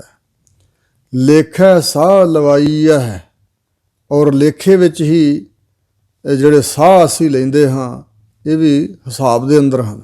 ਭਾਵ ਕੋ ਗਿਣਤੀ ਮਿਣਤੀ ਹੈ। ਜਿੰਨਾ ਕੁ ਵਾਹਿਗੁਰੂ ਵੱਲੋਂ ਬੋਲਣ ਦੀ ਸਾਨੂੰ ਸਮਰੱਥਾ, ਉਹਨਾਂ ਕੁ ਅਸੀਂ ਬੋਲਦੇ ਹਾਂ। ਜਿੰਨਾ ਕੁ ਉਹਨੇ ਖਾਣ ਨੂੰ ਸਾਨੂੰ ਦਿੱਤਾ, ਅਸੀਂ ਓਨਾ ਹੀ ਖਾਵਾਂਗੇ, ਜਿੰਨਾ ਕੁ ਉਹਦਾ ਹੁਕਮ ਹੈ। ਔਰ ਉਹਦੇ ਹੁਕਮ ਦੇ ਅੰਦਰ ਹੀ ਵਾਟ ਰਸਤੇ ਤੇ ਉਨੀ ਗਿਣਤੀ, ਉਨਾ ਸਮਾਂ ਹੀ ਅਸੀਂ ਚੱਲ ਸਕਦੇ ਹਾਂ। ਲੇਖੇ ਵਿੱਚ ਕਿਸੇ ਲਿਮਟ ਵਿੱਚ, ਕਿਸੇ ਹੱਦ ਵਿੱਚ ਹੀ ਸੁਣਦੇ ਤੇ ਵੇਖਦੇ ਹਾਂ। ਸਾਹ ਵੀ ਪਰਮਾਤਮਾ ਵੱਲੋਂ ਜਿੰਨੇ ਦਿੱਤੇ ਉਹਨੇ ਲੈਣੇ ਆ। ਪੜ੍ਹੇ ਕੇ ਪੁੱਛਣ ਜਾਓ, ਇਹਦੇ ਬਾਰੇ ਕਹਿੰਦੇ ਪੜ੍ਹੇ ਹੋਏ ਵਿਅਕਤੀ ਨੂੰ ਕੀ ਪੁੱਛਣ ਮੈਂ ਜਾਵਾਂ, ਇਹ ਤਾਂ ਸਭ ਲੋਕ ਜਾਣਦੇ ਹੀ ਨੇ। ਬਾਬਾ ਮਾਇਆ ਰਚਨਾ ਧੋਹੋ, ਹਜ਼ੂਰ ਕਹਿੰਦੇ ਨੇ ਹੇ ਭਾਈ, ਬਾਬਾ ਦਾ ਅਰਥ ਹੈ ਭਾਈ, ਜਿਹੜੀ ਪਰਮਾਤਮਾ ਦੀ ਰਚੀ ਹੋਈ ਮਾਇਆ ਦੀ ਰਚਨਾ ਹੈ, ਇਹ ਧੋਹੋ ਛਲ ਰੂਪ ਹੈ, ਇਹ ਠਗੌਲੀ ਹੈ। ਭਾਵ ਕਿ ਨਾਸਵੰਤ ਹੈ, ਦਿਸ ਰਹੀ ਹੈ, ਪਰ ਨਾਸਵੰਤ ਤਾਂ ਪਤਾ ਨਹੀਂ ਕਿਹੜੇ ਵੇਲੇ ਸਾਰਾ ਕੁਝ ਖਤਮ ਹੋ ਜਾਏ। ਜਦੋਂ ਸਾਡਾ ਸਰੀਰ ਨਹੀਂ ਰਹਿਣਾ ਤੇ ਸਾਡੇ ਵਾਸਤੇ ਸਭ ਜਗ ਖਤਮ। ਆਪ ਮੋਏ ਜਗ ਪਰਲੋ, ਇਹ ਮਾਇਆ ਦੀ ਰਚਨਾ ਜੋ ਦ੍ਰਿਸ਼ਮਾਨ ਪ੍ਰਪੰਚ ਦਿਸ ਰਿਹਾ, ਇਹ ਧੋਹ ਰੂਪ ਹੈ, ਛਲ ਰੂਪ ਹੈ, ਇਹ ਠੱਗੀ ਹੈ। ਅੰਧਾ ਨਾਮ ਵਿਸਾਰਿਆ, ਤੇ ਜੀਵ ਇਸ ਨੂੰ ਸੱਚੀ ਜੋ ਮੰਨ ਰਿਹਾ, ਉਹ ਬਣ ਗਿਆ ਅੰਨਾ। ਅੰਨੇ ਤੋਂ ਮਤਲਬ ਹੈ ਅਗਿਆਨੀ। ਸਤਿਗੁਰੂ ਮਹਾਰਾਜ ਨੇ ਕਿਹਾ, ਅੰਧੇ ਇਹ ਨਾ ਆਖੀਐ ਜਿਨ ਮੁਖ ਲੋਇਣ ਨਾਹੇ, ਅੰਧੇ ਸਈ ਨਾਨਕਾ ਖਸਮੋਂ ਕੁੱਥੇ ਜਾਏ। ਮਹਾਰਾਜ ਕਹਿੰਦੇ ਜਿਨ੍ਹਾਂ ਦੇ ਚਿਹਰੇ ਤੇ ਨੇਤਰ ਜੋ ਲੱਗੇ, ਉਹਨਾਂ 'ਚ ਦ੍ਰਿਸ਼ਟੀ ਹੈ ਨਹੀਂ, ਦਿਸਦਾ ਨਹੀਂ ਉਹਨਾਂ ਨੂੰ ਅੰਧੇ ਨਹੀਂ ਕਹਿਣਾ ਚਾਹੀਦਾ। ਅੰਧੇ ਉਹ ਹਨ ਜੋ ਖਸਮ ਵੱਲੋਂ ਖੁੰਝੇ ਹੋਏ ਨੇ, ਪਰਮਾਤਮਾ ਦੀ ਸਿਮਰਨ ਵੱਲੋਂ, ਵਾਹਿਗੁਰੂ ਦੀ ਵਡਿਆਈ ਵੱਲੋਂ ਜਿਹੜੇ ਖੁੰਝ ਚੁੱਕੇ ਹਨ, ਉਹ ਅੰਨੇ ਹਨ। ਸੋ ਇਸ ਪ੍ਰਕਾਰ ਇੱਥੇ ਕਹਿ ਰਹੇ ਨੇ, ਅੰਧੇ ਅਗਿਆਨੀ ਜੀਵ ਨੇ ਪਰਮਾਤਮਾ ਦਾ ਨਾਮ ਵਿਸਾਰ ਦਿੱਤਾ ਹੈ। ਨਾ ਤੇ ਸਹਿ ਨਾ ਉਹ, ਉਸ ਨੂੰ ਨਾ ਇਸ ਜਹਾਨ ਵਿੱਚ ਸੁੱਖ ਹੈ, ਨਾ ਉਹ ਅਗਲਾ ਜਹਾਨ। ਨਾ ਤਿਸ ਇਹ, ਨਾ ਇਹ ਮਾਇਆ ਹੀ ਜਿੰਨੀ ਚਾਹੁੰਦਾ ਉਨੀ ਪ੍ਰਾਪਤ ਹੁੰਦੀ ਹੈ। ਜੋ ਕੁਝ ਇੱਛਾ ਰੱਖਦਾ ਮਨੁੱਖ, ਉਹਨਾਂ ਕੁਝ ਤੇ ਪ੍ਰਾਪਤ ਹੁੰਦਾ ਹੀ ਨਹੀਂ। ਤੇ ਨਾ ਉਹ ਨਾਮ ਵਾਲਾ ਪਾਸਾ, ਵਾਹਿਗੁਰੂ ਦੇ ਦਰ ਤੇ ਮੁੱਖ ਉਜਲਾ ਲੈ ਕੇ ਜਾਣ ਦੀ ਬਖਸ਼ਿਸ਼, ਉਹ ਵੀ ਇਸ ਨੂੰ ਪ੍ਰਾਪਤ ਨਹੀਂ ਹੁੰਦੀ। ਇਹ ਤੇ ਉਹ ਦੋਵੇਂ ਹੀ ਗਵਾ ਲਏ, ਇਹ ਦੁਨੀਆ ਵੀ ਤੇ ਅਗਲਾ ਜਹਾਨ ਵੀ ਗਵਾ ਲਿਆ, ਜੋ ਅੰਨਾ ਅਗਿਆਨੀ ਬਣ ਕੇ ਇਸ ਧੋਹ ਰੂਪ, ਠੱਗੀ ਰੂਪ ਮਾਇਕੀ ਰਚਨਾ ਵਿੱਚ ਗਲਤਾਨ ਹੋਇਆ ਰਹਾਓ। ਜੀਵਨ ਮਰਣਾ ਜਾਏ ਕੈ, ਇਥੈ ਖਾਜੈ ਕਾਲ। ਹਜ਼ੂਰ ਕਹਿੰਦੇ ਨੇ, ਜਾਏ ਕੈ ਇਸ ਜਗਤ ਵਿੱਚ ਜਨਮ ਲੈ ਕੇ ਜਿਉਣਾ ਤੇ ਫਿਰ ਸਰੀਰਕ ਤੌਰ 'ਤੇ ਮਰ ਜਾਣਾ। ਇੱਥੇ ਖਾਜੈ ਕਾਲ, ਇੱਥੇ ਦੁਨੀਆ 'ਚ ਰਹਿੰਦਿਆਂ ਜੋ ਕੁਝ ਖਾਜੈ ਖਾਂਦਾ ਹੈ ਕਾਲ ਸਮੇਂ ਅੰਦਰ, ਜਿੰਨਾ ਕਿ ਸਮਾਂ ਇਹਨੂੰ ਮਿਲਿਆ ਉਹਦੇ ਵਿੱਚ ਇਹ ਮਾਇਕੀ ਪਦਾਰਥਾਂ ਭੋਗਾਂ ਨੂੰ ਭੋਗਦਾ। ਔਰ ਹਜ਼ੂਰ ਕਹਿੰਦੇ ਨੇ ਦੂਜਾ ਅਰਥ ਕੀਤਾ ਹੈ, ਇੱਥੈ ਖਾਜੈ ਕਾਲ, ਇੱਥੋਂ ਫਿਰ ਇਸ ਜੀਵ ਦੇ ਤਾਈਂ ਇਸ ਦੇ ਸਰੀਰ ਨੂੰ ਕਾਲ ਖਾ ਜਾਂਦਾ। ਜਿੱਥੇ ਬਹਿਸ ਸਮਝਾਈ ਹੈ ਤਿੱਥੇ ਕੋਈ ਨਾ ਚੱਲਿਓ ਨਾਲ।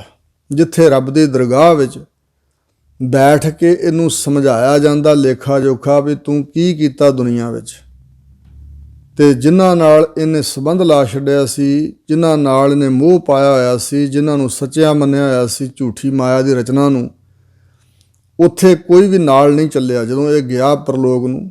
ਜਿੱਥੇ ਦਰਗਾਹ ਵਿੱਚ ਹਿਸਾਬ ਕਿਤਾਬ ਸਮਝਾਇਆ ਜਾਂਦਾ ਜੀਆਂ ਨੂੰ, ਉੱਥੇ ਨਾਲ ਕੋਈ ਨਾ ਗਿਆ। ਰੋਵਣ ਵਾਲੇ ਜੇਤੜੇ ਸਭ ਬੰਨ੍ਹ ਪੰਡ ਪਰਾਲ। ਇੱਥੇ ਮਾਤ ਲੋਕ ਤੇ ਜਦੋਂ ਸਰੀਰ ਦਾ ਅੰਤ ਹੁੰਦਾ ਤੇ ਜਿੰਨੇ ਸੰਬੰਧੀ ਧਾਹਾਂ ਮਾਰ ਮਾਰ ਕੇ ਰੋਂਦੇ ਨੇ, ਉਹ ਸਾਰੇ ਪਰਾਲੀ ਦੀਆਂ ਪੰਡਾਂ ਹੀ ਬੰਨ੍ਹੀ ਜਾਂਦੇ ਨੇ। ਉਹਨਾਂ ਦਾ ਰੋਣਾ ਭਾਵ ਵਿਅਰਥ ਹੈ। ਇਹ ਜਿਹੜਾ ਚਲਾ ਗਿਆ ਜੀਵ, ਇਹਨੂੰ ਤੇ ਉਹਨਾਂ ਦੇ ਰੋਣ ਨਾਲ ਕੁਛ ਨਹੀਂ ਮਿਲਦਾ।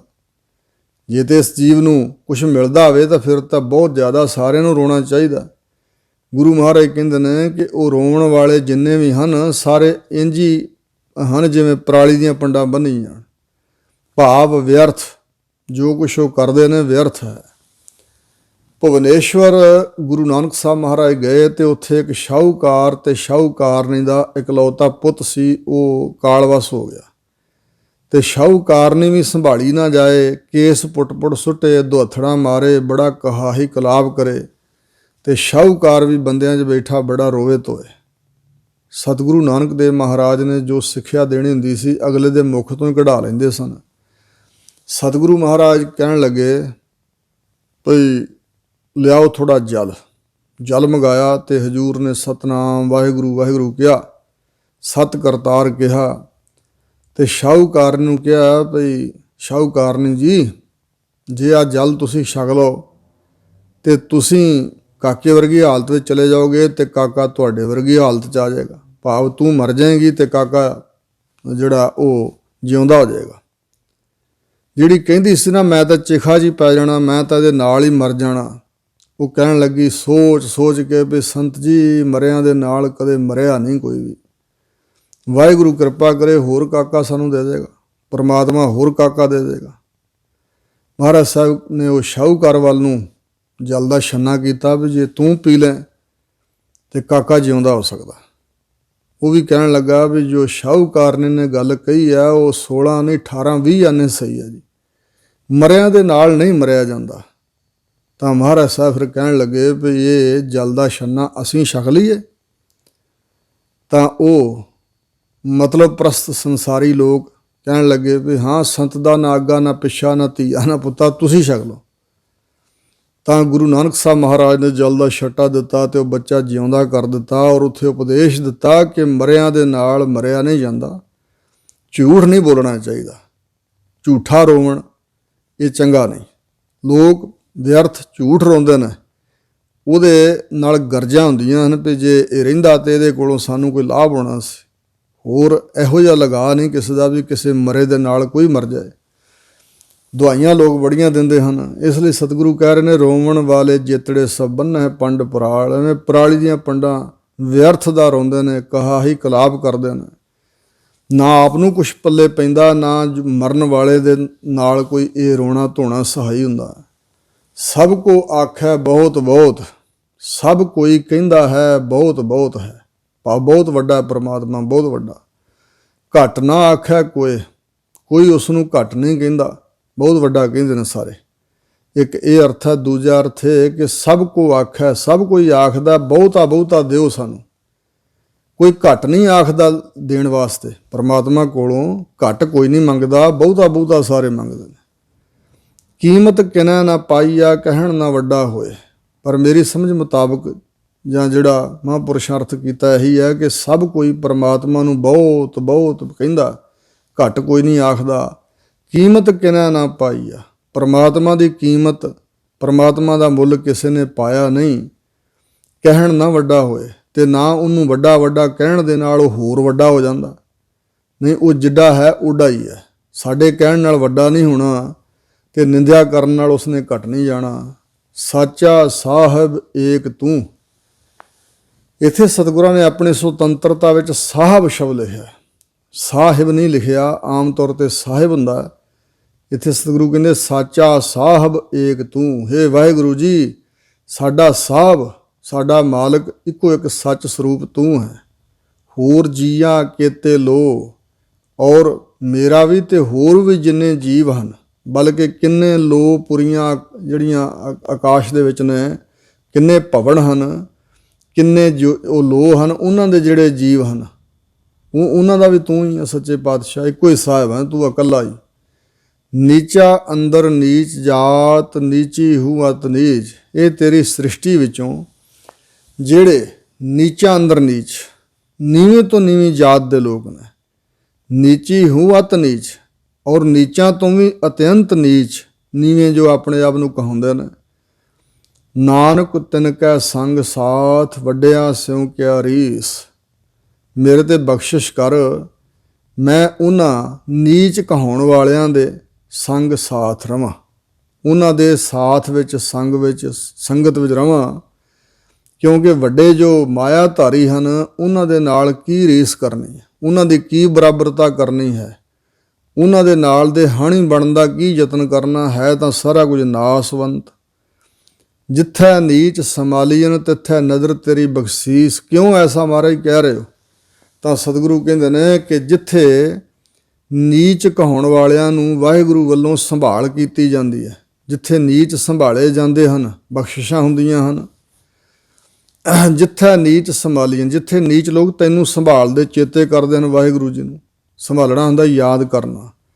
ਤਿੱਥੇ ਨਦਰ ਤੇਰੀ ਬਖਸ਼ੀਸ, ਉੱਥੇ ਹੇ ਵਾਹਿਗੁਰੂ ਜੀ ਤੇਰੀ ਨਜ਼ਰ ਦੁਆਰਾ ਬਖਸ਼ਿਸ਼ ਹੁੰਦੀ ਹੈ, ਕਿਰਪਾ ਦ੍ਰਿਸ਼ਟੀ ਦੁਆਰਾ ਤੁਹਾਡੀਆਂ ਬਖਸ਼ਿਸ਼ਾਂ ਦਾ ਮੀਂਹ ਉੱਥੇ ਪੈਂਦਾ, ਜਿੱਥੇ ਨੀਵੇਂ ਬਣ ਕੇ ਲੋਕ ਤੁਹਾਡੀ ਯਾਦ ਵਿੱਚ ਜੁੜਦੇ ਨੇ। ਕਿਉਂਕਿ ਵੱਡੇ ਲੋਕ ਤਾਂ ਪਰਮਾਤਮਾ ਨੂੰ ਭੁਲਾ ਦਿੰਦੇ ਨੇ, ਜਿਹੜੇ ਵੱਡੇ ਬਣ ਕੇ ਬੈਠੇ ਨੇ। ਔਰ ਜਿੱਥੇ ਨੀਚ ਭਾਵ ਦੀਨ ਬਣ ਕੇ ਆਪਣੇ ਆਪ ਨੂੰ ਨੀਵੇਂ ਕਹਾ ਕੇ ਵਾਹਿਗੁਰੂ ਜੀ ਨੂੰ ਸੰਭਾਲਦੇ ਹਨ, ਚੇਤੇ ਕਰਦੇ ਨੇ, ਉੱਥੇ ਵਾਹਿਗੁਰੂ ਜੀ ਤੁਹਾਡੀ ਕਿਰਪਾ ਦ੍ਰਿਸ਼ਟੀ ਦੁਆਰਾ ਬਖਸ਼ਿਸ਼ਾਂ ਹੁੰਦੀਆਂ ਹਨ। ਕਿਉਂਕਿ ਨੀਵੀਆਂ ਥਾਵਾਂ 'ਤੇ ਪਾਣੀ ਖੜ੍ਹਦਾ, ਜਿੰਨਾ ਮਰਜ਼ੀ ਮੀਂਹ ਪਵੇ, ਉੱਚੀਆਂ ਟਿੱਬਿਆਂ 'ਤੇ ਕਦੇ ਪਾਣੀ ਨਹੀਂ ਠਹਿਰਦਾ। ਇਸ ਤਰ੍ਹਾਂ ਉੱਚੇ ਹੰਕਾਰੀ ਹਿਰਦਿਆਂ 'ਤੇ ਬਖਸ਼ਿਸ਼ ਨਹੀਂ ਹੁੰਦੀ, ਜਿਹੜੇ ਨੀਵੇਂ ਹੋ ਜਾਣ ਉੱਥੇ ਬਖਸ਼ਿਸ਼ਾਂ ਹੁੰਦੀਆਂ ਹਨ। ਤਾਂ ਹਜ਼ੂਰ ਕਹਿੰਦੇ ਜਿਹੜੇ ਨੀਚ ਕਹਾਏ ਊਚ ਘਰ ਆਈ, ਭਾਈ ਗੁਰਦਾਸ ਨੇ ਲਿਖਿਆ। ਇਸ ਪ੍ਰਕਾਰ ਨੀਵੇਂ ਕਹਾ ਕੇ ਉੱਚੇ ਘਰ ਵਿੱਚ ਜਾਇਆ ਜਾਂਦਾ। ਸ੍ਰੀ ਰਾਗ ਮਹੱਲਾ ਪਹਿਲਾ। ਪਹਿਲੇ ਪਾਤਸ਼ਾਹ ਸਤਿਗੁਰੂ ਨਾਨਕ ਦੇਵ ਜੀ ਅਗਲਾ ਸ਼ਬਦ ਉਚਾਰਦੇ ਹਨ। ਲੱਭ ਕੁੱਤਾ ਕੂੜ ਚੂਹੜਾ, ਠੱਗ ਖਾਧਾ ਮੁਰਦਾਰ। ਹਜ਼ੂਰ ਕਹਿੰਦੇ ਨੇ ਕਿ ਜਿਹੜਾ ਅੰਦਰ ਲੱਭ ਲੋਭ ਜੀਵ ਦੇ ਪੈਦਾ ਹੋਇਆ, ਇਹ ਕੁੱਤਾ ਹੈ। ਹੋਰ ਵੀ ਬਚਨ ਕੀਤੇ ਨੇ ਸਤਿਗੁਰਾਂ ਨੇ। ਜਿਉਂ ਕੂਕਰ ਹਰਕਾਇਆ ਧਾਵੈ ਦਹਿ ਦਸ ਜਾਏ, ਲੋਭੀ ਜੰਤ ਨਾ ਜਾਣੇ ਪੱਖ ਅਪੱਖ ਸਭ ਖਾਏ।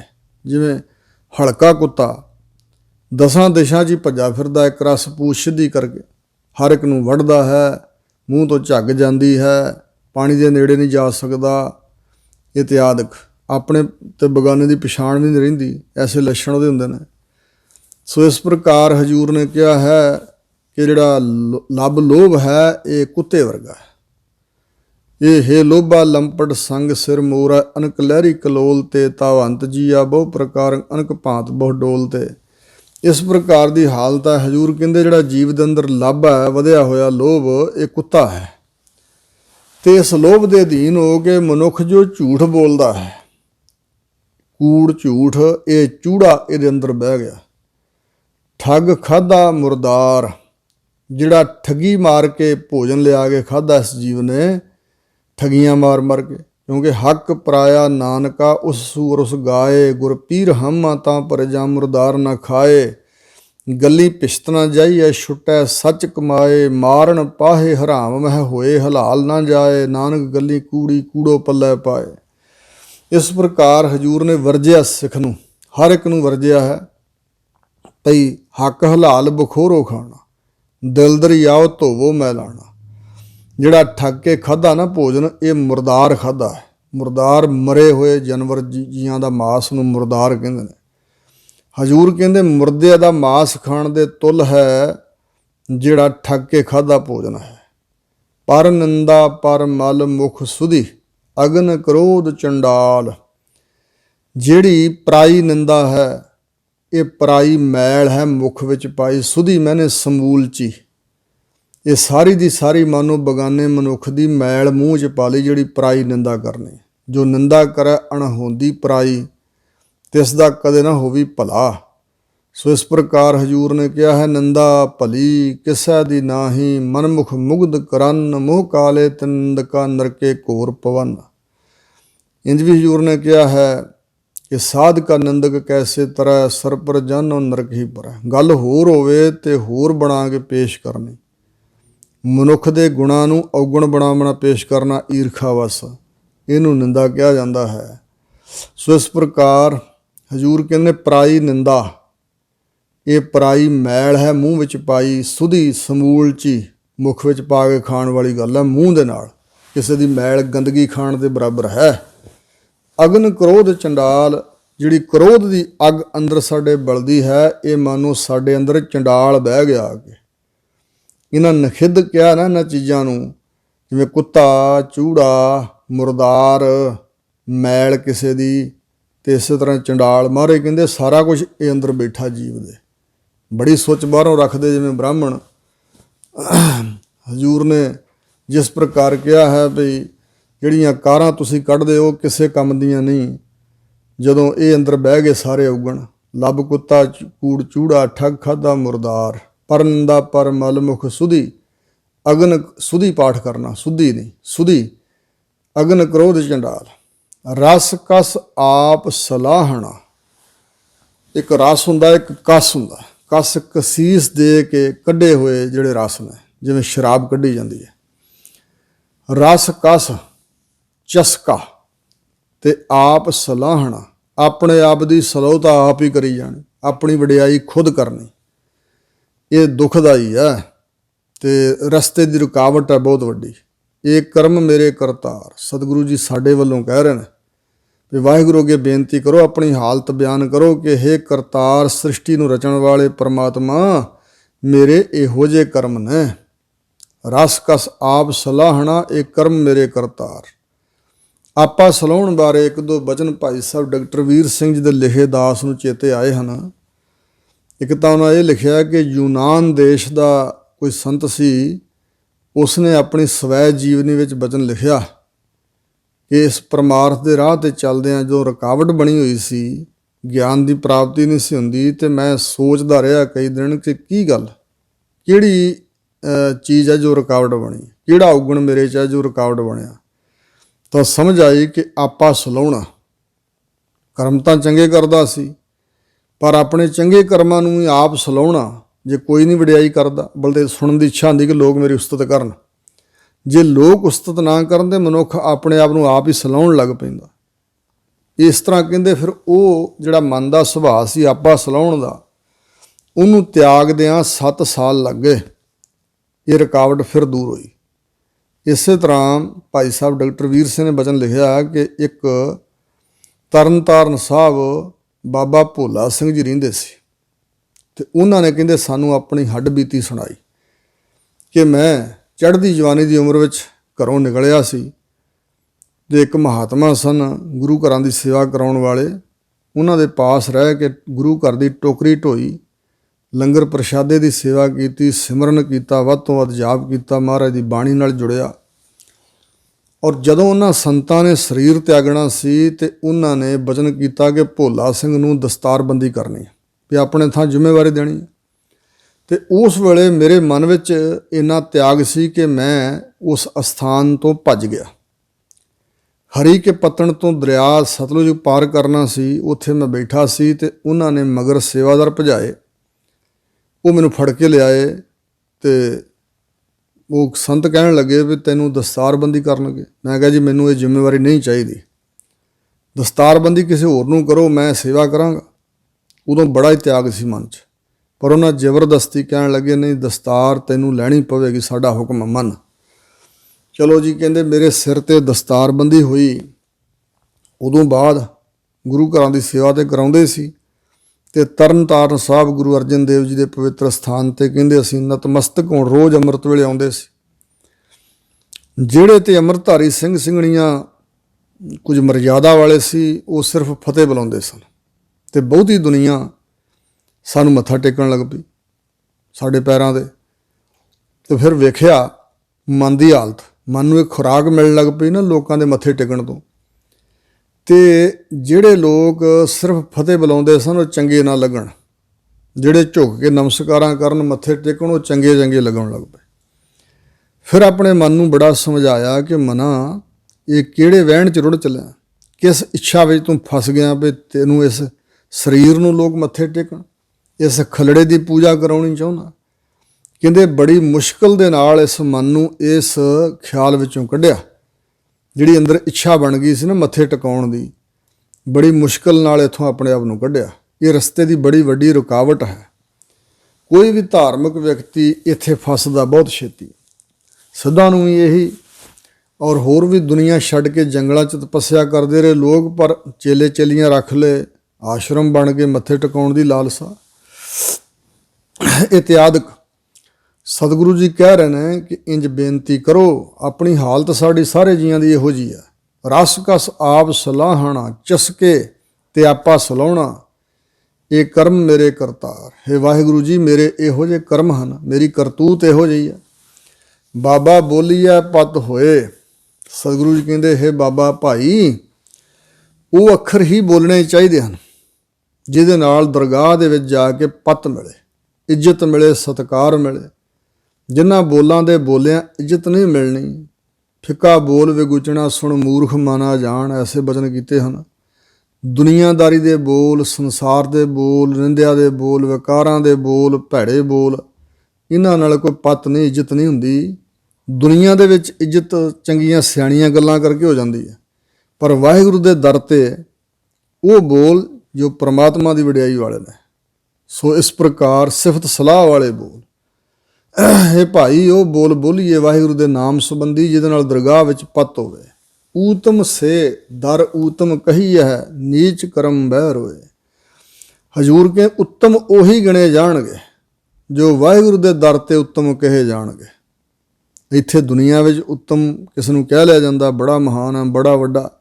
ਜਿਵੇਂ ਰਾਜਨੀਤਿਕਾਂ ਦੇ ਲੋਕ ਬੜੇ ਸੋਹਲੇ ਗਾਉਂਦੇ ਨੇ ਮੁੱਖ 'ਤੇ, ਬੜੀਆਂ ਸਿਫਤਾਂ ਕਰਦੇ ਨੇ, ਪਰ ਹਜੂਰ ਕਹਿੰਦੇ ਨੇ ਰੱਬ ਦੀ ਦਰਗਾਹ ਵਿੱਚ ਜਾਇਆ ਪਤਾ ਲੱਗੇਗਾ, ਜਿਹੜੇ ਉੱਥੇ ਉਸ ਦਰ 'ਤੇ ਉੱਤਮ ਕਹੇ ਜਾਣਗੇ ਉਹੀ ਉੱਤਮ ਹਨ। ਨੀਚ ਕਰਮ ਬਹਿ ਰੋਏ, ਉੱਥੇ ਨੀਵੇਂ ਕਰਮ ਕਰਨ ਵਾਲੇ, ਨੀਚ ਕਰਮ ਕਰਨ ਵਾਲੇ ਬੈਠੇ ਰੋਂਦੇ ਨੇ। ਜਿਨ੍ਹਾਂ ਕਰਮ ਨੀਚ ਕੀਤੇ ਹਨ ਉਹ ਬਹਿ ਬਹਿ ਕੇ ਉਹ ਜੀਵ ਰੋਏਗਾ। ਰਹਾਓ ਰਸ ਸੋਇਨਾ ਰਸ ਰੂਪਾ ਕਾਮਣ, ਰਸ ਪਰਮਲ ਕੀ ਵਾਸ। ਵਿਸ਼ਰਾਮ ਕਾਮਣ ਤੇ ਰਸ ਸੋਇਨਾ ਰਸ ਰੂਪਾ ਕਾਮਣ। ਹਜੂਰ ਮਨੁੱਖੀ ਮਨ ਦੇ ਰਸ ਬਿਆਨ ਕਰ ਰਹੇ ਨੇ, ਤੇ ਸੋਨਾ ਧਾਰਨ ਕਰਨ ਦਾ ਕਿੱਡਾ ਰਸ ਆ ਜੀਵ ਨੂੰ ਪਿਆ, ਸੋਨੇ ਦੇ ਗਹਿਣੇ ਧਾਰਨ ਕਰਨ ਦਾ, ਖਾਸ ਕਰਕੇ ਇਸਤਰੀ ਜਾਮੇ ਦੇ ਅੰਦਰ ਸੋਨਾ ਪਾਉਣ ਦਾ, ਸੋਨੇ ਦੇ ਵੱਖਰੇ ਵੱਖਰੇ ਗਹਿਣੇ ਬਣਾ ਕੇ ਪਾਉਣ ਦਾ ਬੜਾ ਚਸਕਾ ਹੈ। ਰਸ ਤੋਂ ਮਤਲਬ ਮਨ ਦਾ ਚਸਕਾ, ਇਹਦੇ ਵਿੱਚੋਂ ਮਨੁੱਖ ਰਸ ਭਾਲਦਾ। ਜਿਵੇਂ ਕਬੀਰ ਜੀ ਨੇ ਕਿਹਾ, ਕਬੀਰ ਕੰਚਨ ਕੇ ਕੁੰਡਲ ਬਨੇ, ਉੱਪਰ ਲਾਲ ਜੜਾਓ, ਦਿਸ ਹੈ ਦਾਦੇ ਕਾਨ, ਜਿਉ ਜਨਮਨ ਨਾ ਹਿਨਾਓ। ਕਾਨ ਦਾ ਅਰਥ ਇੱਥੇ ਕਾਨਾ। ਕਬੀਰ ਜੀ ਕਹਿੰਦੇ ਨੇ ਕਿ ਕੰਚਨ ਸੋਨੇ ਦੇ ਕੁੰਡਲ ਬਣੇ, ਉੱਪਰ ਲਾਲ ਜੜਾਊ ਜੜੇ ਹੋਏ ਸਨ, ਤੇ ਉਹ ਧਾਰਨ ਕਰ ਲਏ ਜਵਾਨੀ ਦੀ ਉਮਰ ਵਿੱਚ। ਜਿਵੇਂ ਹਜੂਰ ਨੇ ਵੀ ਕਿਹਾ ਹੈ, ਜੌਬਨ ਬਹਿਕਰਮ ਕਨਕ ਕੁੰਡਲ ਹੈ। ਜੌਬਨ ਜਵਾਨੀ ਦੀ ਬਹਿਕਰਮ ਅਵਸਥਾ ਦੇ ਵਿੱਚ ਸੋਨੇ ਦੇ ਕੁੰਡਲ ਬਣਾ ਬਣਾ ਪਾਉਂਦਾ ਵੀ ਮੈਂ ਹੋਰ ਸੋਹਣਾ ਲੱਗਾ, ਹੋਰ ਸੋਹਣਾ ਲੱਗਾ। ਜਿਹੋ ਜਿਹਾ ਰੱਬ ਨੇ ਬਣਾਇਆ ਉਹਦੇ ਵਿੱਚ ਪ੍ਰਸੰਨ ਨਹੀਂ ਇਹ ਜੀਵ ਰਹਿੰਦਾ। ਆਪਣੇ ਆਪ ਨੂੰ ਹੋਰ ਸੋਹਣਾ ਬਣਾਉਣ ਲਈ ਹਾਰ ਸ਼ਿੰਗਾਰ ਕਈ ਤਰ੍ਹਾਂ ਦਾ ਇਹ ਜੀਵ ਕਰਦਾ, ਪਰ ਇਹ ਖਾਕ ਮਿੱਟੀ ਤਾਂ ਹੋ ਜਾਏਗਾ, ਹੋਰ ਤਾਂ ਕੁਛ ਹੈ ਨਹੀਂ ਇਹਦੀ ਪਾਇਆ। ਸੋ ਇਸ ਪ੍ਰਕਾਰ ਦਿਸਹਿ ਦਾਦੇ ਕਾਨ, ਜੋ ਜਨਮਨ ਨਾ ਹੀ ਨਾਮ। ਕਬੀਰ ਜੀ ਕਹਿੰਦੇ ਮੇਰੀ ਸਮਝ ਮੁਤਾਬਕ ਜਿਨ੍ਹਾਂ ਦੇ ਮਨ 'ਚ ਨਹੀਂ ਸਤਨਾਮ ਵਾਹਿਗੁਰੂ, ਉਹ ਜਿੱਡੇ ਮਰਜ਼ੀ ਸੋਹਣੇ ਬਣ ਜਾਣ, ਸੋਨੇ ਦੇ ਕੁੰਡਲ ਬਣਾ ਬਣਾ ਪਾ ਲੈਣ, ਸਾਡੀ ਸਮਝ ਮੁਤਾਬਕ ਤਾਂ ਇੰਜ ਹੈ ਜਿਵੇਂ ਸੜਿਆ ਹੋਇਆ ਕਾਨਾ ਧੁੱਪ ਵਿੱਚ ਲਿਸ਼ਕਦਾ ਬੜਾ, ਪਰ ਉਹਦੇ ਵਿੱਚ ਭੰਗਾਰ ਹੁੰਦੀ, ਖਾਕ ਹੁੰਦੀ, ਹੁੰਦਾ ਤਾਂ ਕਿਸੇ ਕੰਮ ਦਾ ਨਹੀਂ, ਕਿਸੇ ਦੇ ਕੰਮ ਆਉਣ ਜੋਗਾ ਤਾਂ ਹੈ ਨਹੀਂ, ਪਰ ਉਹ ਸੜਿਆ ਹੋਇਆ ਕਾਨਾ ਧੁੱਪ ਨਾਲ ਚਮਕਦਾ ਜ਼ਰੂਰ ਹੈ। ਇਸ ਪ੍ਰਕਾਰ ਦੇ ਜੀਵ ਨੇ। ਇਸ ਤਰ੍ਹਾਂ ਹਜੂਰ ਕਹਿ ਰਸ ਸੋਨਾ ਰਸ ਰੂਪਾ। ਚਾਂਦੀ ਦੇ ਰੁਪਈਏ ਪੁਰਾਣੇ ਸਮੇਂ 'ਚ ਹੁੰਦੇ ਸੀ, ਇਸ ਤਰ੍ਹਾਂ ਚਾਂਦੀ ਦੇ ਰੁਪਈਏ ਇਕੱਠੇ ਕਰਨ ਵਿੱਚ ਚਸਕਾ ਲੱਗਾ ਹੋਇਆ। ਕਾਮਣ ਇਸਤਰੀਆਂ ਦੇ ਨਾਲ ਮੋਹ, ਇਹ ਵੀ ਇੱਕ ਰਸ ਹੈ। ਰਸ ਪਰਮਲ ਕੀ ਵਾਸ, ਇੱਕ ਚਸਕਾ ਹੈ ਚੰਦਨ ਆਦਿਕ ਦੀ ਵਾਸ ਸੁਗੰਧੀ ਪ੍ਰਾਪਤ ਕਰਨ ਦਾ। ਸੁਗੰਧੀਆਂ, ਪਰਮਲ ਨਾਮ ਚੰਦਨ ਦਾ, ਤੇ ਵਾਸ ਦਾ ਅਰਥ ਇੱਥੇ ਵਾਸਾ ਨਹੀਂ, ਵਾਸ ਦਾ ਅਰਥ ਹੈ ਵਾਸ਼ਨਾ, ਸੁਗੰਧੀ। ਇਹ ਵੀ ਚਸਕਾ ਪਿਆ ਹੋਇਆ ਜੀਵ ਨੂੰ, ਸੁਗੰਧੀਆਂ ਦੁਰਗੰਧੀਆਂ 'ਚ ਫਸਿਆ ਹੋਇਆ। ਰਸ ਘੋੜੇ ਰਸ ਸੇਜਾ ਮੰਦਰ, ਔਰ ਘੋੜੇ ਹਾਥੀ ਰੱਖਣ ਦਾ ਚਸਕਾ ਹੈ ਵੀ ਮੈਂ ਮਾਲਕ ਹੋਵਾਂ, ਮੇਰੇ ਕੋਲ ਸਵਾਰੀਆਂ ਹੋਣ। ਔਰ ਰਸ ਸੇਜਾ ਮੰਦਰ, ਤੇ ਇਸੇ ਤਰ੍ਹਾਂ ਚਸਕਾ ਪਿਆ ਹੋਇਆ ਸੁੰਦਰ ਮਖਮਲੀ ਛੇਜਾ ਤੇ ਬਿਰਾਜਣ ਦਾ, ਸੁੰਦਰ ਪੱਕੇ ਮੰਦਰ ਮਹੱਲ ਛੱਤ ਕੇ ਉਹਨਾਂ 'ਚ ਰਹਿਣ ਦਾ। ਰਸ ਮੀਠਾ ਰਸ ਮਾਸ, ਇਸੇ ਤਰ੍ਹਾਂ ਮਿੱਠੇ ਪਕਵਾਨ ਵੱਖਰੇ ਵੱਖਰੇ ਸਵਾਦੀਕ ਛਕਣ ਦਾ ਰਸ ਪਿਆ ਹੋਇਆ, ਤੇ ਮਾਸ ਖਾਣ ਦਾ ਵੀ ਚਸਕਾ ਜੀਵ ਨੂੰ ਪਿਆ। ਜਿਸ ਪ੍ਰਕਾਰ ਦੁਆਪਰ ਯੁੱਗ ਦੇ ਵਿੱਚ ਧ੍ਰਿਤਰਾਸ਼ਟਰ ਹੋਇਆ, ਉਹਨੇ ਪੁੱਛਿਆ ਸੀ ਇੱਕ ਵਾਰੀ ਬਿਆਸ ਰਿਖੀ ਜੀ ਨੂੰ ਵੀ ਮੈਂ ਪਿਛਲੇ 100 ਜਨਮ ਦਾ ਗਿਆਨੀ ਹਾਂ, ਪਿਛਲੇ 100 ਜਨਮ ਦਾ ਮੈਨੂੰ ਗਿਆਨ ਹੈ, ਮੈਂ ਕੋਈ ਇਹੋ ਜਿਹਾ ਮਾੜਾ ਕਰਮ ਨਹੀਂ ਕੀਤਾ, ਫਿਰ ਮੈਂ ਜਨਮ ਤੋਂ ਹੀ ਅੰਨਾ, ਤੇ ਮੇਰਾ 100 ਪੁੱਤਰ ਸੀ, 100 ਦਾ 100 ਮਰ ਗਿਆ, ਕੀ ਕਾਰਨ? ਤਾਂ ਬਿਆਸ ਜੀ ਕਹਿਣ ਲੱਗੇ ਇੰਨੀ ਦੂਰ ਦਾ ਗਿਆਨ ਤਾਂ ਕ੍ਰਿਸ਼ਨ ਜੀ ਦੱਸਣਗੇ। ਫਿਰ ਕਹਿੰਦੇ ਧ੍ਰਿਤਰਾਸ਼ਟਰ ਨੇ ਕ੍ਰਿਸ਼ਨ ਜੀ ਨੂੰ ਪੁੱਛਿਆ, ਤਾਂ ਕ੍ਰਿਸ਼ਨ ਜੀ ਨੇ ਦੱਸਿਆ ਸੀ ਕਿ ਪਿਛਲੇ 107ਵੇਂ ਜਨਮ ਦੇ ਵਿੱਚ ਤੂੰ 2 ਬੁਰੇ ਕਰਮ ਕੀਤੇ ਸੀ। ਕਹਿਣ ਲੱਗਾ ਉਹ ਕਿਹੜੇ? ਕਹਿੰਦੇ ਇੱਕ ਤਾਂ ਤੂੰ ਰਾਜਕੁਮਾਰ ਸੀ ਤੇ ਨੌਜਵਾਨ ਸੀ, ਸਿਆਣਾ ਬਿਆਣਾ, ਤੁਰਿਆ ਜਾ ਰਿਹਾ ਸੀ ਸਿਪਾਹੀਆਂ ਦੇ ਨਾਲ, ਤੇ ਤੂੰ ਸ਼ੈਤਾਨੀ ਕੀਤੀ, ਇੱਕ ਅੱਖ ਤੇ ਬੈਠੇ ਟਿੱਡੇ ਦੀਆਂ ਸੂਲਾਂ ਮਾਰ ਕੇ ਅੱਖਾਂ ਅੰਨੀਆਂ ਕੀਤੀਆਂ ਸੀ, ਤਾਂ ਤੂੰ ਜਨਮ ਤੋਂ ਅੰਨਾ। ਕਹਿਣ ਲੱਗਾ ਫਿਰ ਹੋਰ ਮੇਰੇ 100 ਪੁੱਤਰ ਕਿਉਂ ਮਰੇ? ਕਹਿੰਦੇ ਉਸੇ ਜਨਮ 'ਚ ਤੂੰ ਰਾਜ ਗੱਦੀ ਦਾ ਵਾਰਸ ਬਣਿਆ, ਆਪਣੇ ਪਿਓ ਦੇ ਥਾਂ ਰਾਜਾ ਬਣ ਗਿਆ। ਤੂੰ ਸੀ ਮਾਸ ਖਾਣ ਦਾ ਆਦੀ, ਤੇਰੇ ਮੀਰ ਸ਼ਿਕਾਰੀ ਸ਼ਿਕਾਰ ਮਾਰ ਕੇ ਲਿਆ ਕੇ ਤੈਨੂੰ ਖਵਾਉਂਦੇ ਸੀ। ਇੱਕ ਦਿਨ ਬਾਰਿਸ਼ ਪੈਂਦੀ ਸੀ ਤੇ ਉਹ ਬਾਹਰ ਨਾ ਜਾ ਸਕੇ, ਉਹਨਾਂ ਨੇ ਤੇਰੇ ਪੁਰਾਣੇ ਮਹਿਲਾਂ 'ਚੋਂ ਹੰਸਾਂ ਦੇ ਬੱਚੇ ਮਾਰ ਕੇ ਖਵਾਏ। ਤੈਨੂੰ ਮਾਸ ਬੜਾ ਸਵਾਦੀ ਲੱਗਾ ਹੰਸ ਦਾ, ਤੂੰ ਕਿਹਾ ਇਹੋ ਹੀ ਰੋਜ਼ ਲਿਆਇਆ ਕਰੋ। 100 ਬੱਚੇ ਮਾਰ ਮਾਰ ਕੇ ਉਹਨਾਂ ਤੈਨੂੰ ਖਵਾਏ, ਤੇ ਉਹਨਾਂ ਹੰਸਾਂ ਦਾ ਸਰਾਪ ਲੱਗਾ ਵੀ ਜਿਹਨੇ ਸਾਡੇ ਬੱਚੇ ਮਾਰੇ ਉਹਦੇ ਵੀ ਮਰਨ ਤਾਂ ਪਤਾ ਲੱਗੇ। ਇਹ ਉਹਨਾਂ ਦੀ ਹੂਕ ਨਿਕਲੀ, ਇਸ ਕਾਰਨ ਕਰਕੇ ਤੂੰ ਜਨਮ ਤੋਂ ਅੰਨਾ, ਤੇ ਤੇਰੇ 100 ਦਾ 100 ਪੁੱਤਰ ਮਰ ਗਏ। ਕਹਿਣ ਲੱਗਾ 106 ਜਨਮ ਤੱਕ ਫਲ ਕਿਉਂ ਨਾ ਮਿਲਿਆ? ਕਹਿਣ ਲੱਗੇ ਰਾਜਾ ਤੇਰੇ ਪੁੰਨ ਬਹੁਤ ਸੀ, ਉਹਨਾਂ ਦਾ ਪੁੰਨਾਂ ਦਾ ਫਲ ਤੂੰ ਹੁਣ ਤੱਕ ਭੋਗ ਲਿਆ, ਤੇ ਇਹ ਪੁੰਨ ਸ਼ਾਂਤ ਹੋਏ, ਤੇ ਜਿਹੜੇ ਉਹ 2 ਪਾਪ ਕੀਤੇ ਸੀ ਉਹਨਾਂ ਦਾ ਫਲ ਤੈਨੂੰ ਮਿਲਿਆ। ਇਸ ਪ੍ਰਕਾਰ ਇਹ ਮਾਸ ਖਾਣ ਦਾ ਰਸ ਵੀ ਦੁਖਦਾਈ ਹੈ। ਜਿਵੇਂ ਗੁਰੂ ਮਹਾਰਾਜ ਕਹਿ ਰਹੇ ਨੇ ਸਾਰੀਆਂ ਚੀਜ਼ਾਂ ਦੇ ਰਸ ਚੰਬੜੇ ਹੋਏ ਨੇ, ਇਹਨਾਂ ਵਸਤੂਆਂ ਪਿੱਛੇ ਲੱਗ ਕੇ ਮਨੁੱਖ ਪਾਪ ਵੀ ਤੇ ਕਰਦੇ ਹੀ ਨੇ। ਇਤੇ ਰਸ ਸਰੀਰ ਕੇ ਕਹਿ ਘਟ ਨਾਮ ਨਿਵਾਸ, ਇਹਨੇ ਸਰੀਰ ਦੇ ਰਸ ਚੰਬੜੇ ਹੋਏ ਨੇ ਸਰੀਰ ਦੇ ਤਾਈ, ਤਾਂ ਕਹਿ ਘਟ ਕਿਸ ਤਰ੍ਹਾਂ ਹਿਰਦੇ ਅੰਦਰ ਨਾਮ ਦਾ ਨਿਵਾਸ ਹੋ ਸਕਦਾ? ਕਿਸ ਹਿਰਦੇ ਅੰਦਰ ਨਾਮ ਦਾ ਨਿਵਾਸ ਹੋ ਸਕਦਾ ਜਦੋਂ ਸਾਰੇ ਜੀਵ ਸਰੀਰਾਂ ਦੇ ਰਸਾਂ ਵਿੱਚ ਹੀ ਫਸੇ ਹੋਏ ਨੇ? ਲਗਾਓ ਇਹਨਾਂ ਰਸਾਂ ਦੇ ਨਾਲ ਹੈ। ਜਿਵੇਂ ਕੋਈ ਰਾਜਾ ਸੀ ਤੇ ਉਹ ਇੱਕ ਮਹਾਤਮਾ ਨੂੰ ਕਹਿਣ ਲੱਗਾ ਜੀ ਸਾਰੀ ਦੁਨੀਆ ਨੂੰ ਤੁਸੀਂ ਉਪਦੇਸ਼ ਦਿੰਦੇ ਹੋ, ਅਸੀਂ ਰਾਜਿਆਂ ਕੋਈ ਪਾਪ ਕੀਤਾ, ਸਾਨੂੰ ਉਪਦੇਸ਼ ਨਹੀਂ ਦੇ ਸਕਦੇ। ਕਹਿਣ ਲੱਗੇ ਰਾਜਾ ਉਪਦੇਸ਼ ਤਾਂ ਤੈਨੂੰ ਵੀ ਦੇ ਦਿਆਂਗੇ। ਕਹਿਣ ਲੱਗਾ ਜੀ ਫਿਰ ਦਿਓ ਉਪਦੇਸ਼, ਦੱਸੋ ਕੋਈ ਸਮਾਂ। ਕਹਿਣ ਲੱਗੇ ਨਗਰ ਦੇ ਬਾਹਰ ਇੱਕ ਮੰਦਰ ਬਣਾ, ਫਿਰ ਉਪਦੇਸ਼ ਦਿਆਂਗੇ ਉੱਥੇ ਇਕਾਂਤ ਵਿੱਚ। ਉਹਨੇ ਮੰਦਰ ਬਣਾ ਦਿੱਤਾ, ਮਹਾਤਮਾ ਨੂੰ ਸੱਦਿਆ, ਆਏ ਵੇਖ ਕੇ ਕਹਿਣ ਲੱਗੇ ਰਾਜਾ ਇਹਦੇ ਵਿੱਚ ਇੰਨੇ ਥੰਮ ਕੱਢ ਦੇ ਤੇ ਵਿੱਚ ਬੰਦਾ ਨਾ ਵੜ ਸਕੇ। ਉਹਨੇ ਥੰਮ ਕੱਢ ਦਿੱਤੇ, ਰਾਜਾ ਸੀ। ਫਿਰ ਸੱਦਿਆ, ਫਿਰ ਮੰਦਰ ਦੇ ਦੁਆਲੇ ਘੁੰਮ ਕੇ ਕਹਿਣ ਲੱਗੇ ਰਾਜਾ ਉਪਦੇਸ਼ ਤਾਂ ਮੰਦਰ ਵਿੱਚ ਵੜ ਕੇ ਦੇਣਾ ਸੀ, ਤੇ ਇਹਦੇ ਵਿੱਚ ਤਾਂ ਜਗ੍ਹਾ ਹੀ ਨਹੀਂ ਬੰਦਾ ਅੰਦਰ ਵੜਨ ਦੀ। ਕਹਿਣ ਲੱਗਾ ਜੀ ਤੁਸੀਂ ਆਪ ਹੀ ਕਿਹਾ ਸੀ ਕਿ ਇਸ ਮੰਦਰ ਮਕਾਨ ਅੰਦਰ ਇੰਨੇ ਥੰਮ ਕਢਾ ਦਿਓ ਕਿ ਵਿੱਚ ਕੋਈ ਵੜ ਨਾ ਸਕੇ।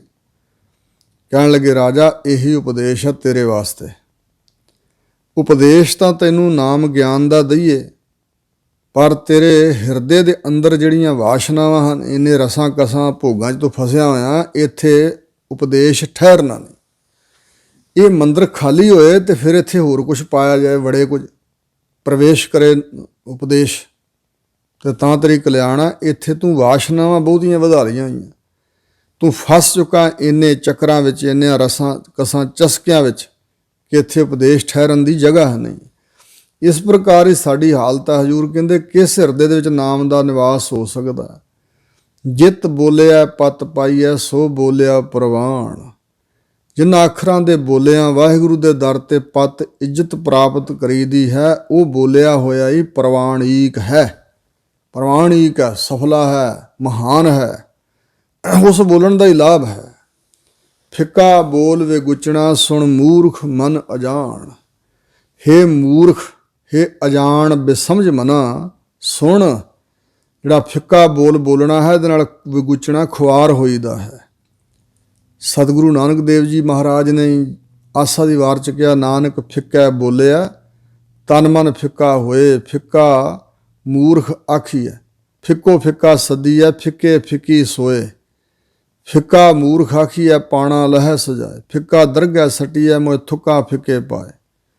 ਦਰਗਾਹ ਵਿੱਚੋਂ ਵੀ ਧੱਕੇ ਪੈਣਗੇ ਤੇ ਮੂੰਹ ਤੇ ਥੁੱਕਾਂ ਪੈਣਗੀਆਂ। ਫਿੱਕੇ ਨੂੰ ਬੋਲਣ ਵਾਲੇ ਨੂੰ ਮੂਰਖ ਆਖਿਆ ਜਾਂਦਾ, ਸਿਆਣਾ ਕੋਈ ਨਹੀਂ ਕਹਿੰਦਾ। ਇਸ ਪ੍ਰਕਾਰ ਸੱਚੇ ਪਾਤਸ਼ਾਹ ਜੀ ਨੇ ਸਾਨੂੰ ਸਮਝਾਇਆ, ਕਿਉਂਕਿ ਇੱਕ ਹਿੰਸਾ ਹੁੰਦੀ ਹੈ ਸਰੀਰਕ ਤੌਰ 'ਤੇ ਕਿਸ ਦਾ ਕਤਲ ਕਰਨਾ, ਇੱਕ ਮਾਨਸਿਕ ਤੌਰ 'ਤੇ ਕਿਸ ਦਾ ਬੁਰਾ ਚਿਤਵਣਾ ਵੀ ਹਿੰਸਾ, ਅਤੇ ਇੱਕ ਮੁੱਖ ਤੋਂ ਬੋਲ ਬੋਲ ਕੇ ਕਿਸ ਦਾ ਦਿਲ ਢਾਉਣਾ, ਨਰਾਦਰ ਕਰਨਾ, ਕਿਸ ਦੇ ਦਿਲ ਦੇ ਉੱਪਰ ਸੱਟ ਮਾਰਨੀ, ਕੌੜੇ ਬੋਲ, ਇਹ ਚੰਗੇ ਨਹੀਂ। ਸੋ ਇਸ ਪ੍ਰਕਾਰ ਦੁਖਦਾਈ ਕਿਸੇ ਦੇ ਤਾਈਂ ਬੋਲ ਬੋਲਣਾ, ਇਸ ਤੋਂ ਵੀ ਸਤਿਗੁਰਾਂ ਨੇ ਸਾਨੂੰ ਵਰਜਿਆ ਹੈ। ਫਰੀਦ ਜੀ ਨੇ ਕਿਹਾ, ਇੱਕ ਫਿੱਕਾ ਨਾ ਗਾ ਲਾਏ, ਲਾਏ ਮੈਨੇ ਬੋਲਣਾ, ਇੱਕ ਵੀ ਫਿੱਕਾ ਵਾਕ ਨਾ ਬੋਲ। ਸਭਨਾ ਮੈਂ ਸੱਚਾ ਧਣੀ, ਧਣੀ ਪਾਤਸ਼ਾਹ ਵਾਹਿਗੁਰੂ ਸੱਚਾ ਸਾਰਿਆਂ ਦੇ ਅੰਦਰ ਵਸਦਾ, ਉਹ ਨਿਰਾਕਾਰ ਵਾਹਿਗੁਰੂ ਨਿਰਲੇਪ ਹੈ ਭਾਵੇਂ, ਪਰ ਸਾਰਿਆਂ ਅੰਦਰ ਆ। ਇੱਕ ਫਿੱਕਾ ਨਾ ਗਾ ਲਾਏ, ਸਭਨਾ ਮੈਂ ਸੱਚਾ ਧਣੀ। ਹਿਆਓ ਨਾ ਕਹਿ ਹੀ ਠਾਹੇ, ਕਿਸ ਦਾ ਹਿਆਓ ਹਿਰਦਾ ਨਾ ਢਾ। ਮਾਣਕ ਸਭ ਅਮੁੱਲ ਵੇ, ਸਭਨਾ ਮਨ ਮਾਣਕ। ਠਾਹਣ ਮੂਲ ਮਚੰਗਵਾ, ਠਾਹਣ ਢਾਉਣਾ, ਦਿਲ ਢਾਉਣਾ, ਮੂਲ ਉੱਕਾ ਹੀ ਮਚੰਗਵਾ ਚੰਗਾ ਨਹੀਂ। ਜੇ ਤੋ ਪ੍ਰਿਆ ਦੀ ਸਿੱਖ ਹਿਆਓ ਨਾ ਠਾਹੇ ਕਹੀਦਾ। ਜੇ ਤੈਨੂੰ ਪ੍ਰਿਆ ਪਰਮਾਤਮਾ ਦੇ ਮਿਲਣ ਦੀ ਸਿੱਖ ਤਮੰਨਾ ਇੱਛਾ ਸਦਰ ਹੈ, ਤਾਂ ਫਿਰ ਕਿਸੇ ਦਾ ਵੀ ਦਿਲ ਨਾ ਢਾ, ਹਿਰਦਾ ਨਾ ਢਾ, ਦੁਖੀ ਨਾ ਕਰ ਹਿਰਦੇ, ਕਿਸੇ ਹਿਰਦੇ ਨੂੰ। ਇਸ ਪ੍ਰਕਾਰ ਹਜ਼ੂਰ ਕਹਿੰਦੇ ਨੇ, ਇਹ ਮਨਾ ਵਾਹਿਗੁਰੂ ਦੇ ਨਾਮ ਨੂੰ, ਮਿੱਠੇ ਬੋਲਾਂ ਨੂੰ ਛੱਡ ਕੇ ਜਿਹੜੇ ਫਿੱਕੇ ਬੋਲ ਬੋਲਣੇ, ਉਹਨਾਂ ਨਾਲ ਖੁਆਰੀ ਹੁੰਦੀ ਹੈ। ਹੇ ਅਜਾਣ ਬੇਸਮਝ ਤੇ ਮੂਰਖ ਮਨਾ, ਸੁਣ ਇਹ ਸਿੱਖਿਆ। ਜੋ ਤਿਸ ਭਾਵ ਹੈ ਸੇ ਭਲੇ, ਹੋਰ ਕੇ ਕਹਿਣ ਵਖਾਣ। ਜੋ ਤਿਸ ਪਰਮਾਤਮਾ ਨੂੰ ਪਾਉਂਦੇ ਹਨ ਉਹੀ ਭਲੇ ਮਨੁੱਖ ਨੇ, ਹੋਰ ਕੇ ਕਹਿਣ ਵਖਾਣ। ਹੋਰ ਕੀ ਕਹਿਣਾ ਤੇ ਵਖਾਣ ਕਥਨ ਕਰਨਾ। ਹੋਰਨਾਂ ਦੇ ਵਖਾਣ ਕਥਨ ਕੀਤੇ ਕਹਿਣੇ ਹੋਏ ਕਿਸ ਕੰਮ, ਕਿਸੇ ਅਰਥ ਨਹੀਂ ਹਨ। ਜੋ ਪਰਮਾਤਮਾ ਨੂੰ ਪਾਉਂਦੇ ਹੀ ਨਹੀਂ, ਉਹੋ ਜਿਹੇ ਵਾਗ ਬਚਨ ਬੋਲਣੇ ਕਿਸ ਕੰਮ ਹਨ। ਤਿੰਨ ਮੱਤ ਤਿੰਨ ਪੱਤ ਤਿੰਨ ਧਨ ਪੱਲਾ। ਉਹਨਾਂ ਦੇ ਹਿਰਦੇ 'ਚ ਹੀ ਮੱਤ ਚੰਗੀ ਅਕਲ ਹੈ, ਉਹਨਾਂ ਦੇ ਤਾਈਂ ਹੀ ਪੱਤ ਇੱਜ਼ਤ ਮਿਲੀ ਹੈ, ਉਹਨਾਂ ਦੇ ਤਾਈਂ ਹੀ ਪੱਲੇ 'ਚ ਧਨ ਪਿਆ ਹੈ, ਅਸਲੀ ਧਨ। ਜਿਨ ਹਿਰਦਾ ਰਹਿਆ ਸਮਾਏ, ਅਸਲੀ ਧਨ ਤਾਂ ਵਾਹਿਗੁਰੂ ਦੇ ਨਾਮ ਦਾ ਹੀ ਹੈ ਨਾ। ਇਹ ਧਨ ਅਖੁੱਟ ਨਾ ਨਿਖੁੱਟਾ ਨਾ ਜਾਏ, ਪੂਰਾ ਸਤਿਗੁਰ ਦੀਆ ਦਿਖਾਏ। ਔਰ ਨਾਮ ਧਨ ਬਿਨ ਹੋਰ ਸਭ ਵਿਖ ਜਾਣ। ਜਿਨ ਕੈ ਪੱਲੇ ਧਨ ਵਸੈ ਤਿਨ ਕਾ ਨਾਉ ਫਕੀਰ। ਜਿਨ ਕੈ ਹਿਰਦੈ ਤੂੰ ਵਸੈ ਤੇ ਨਰ ਗੁਣੀ ਗਹੀਰ।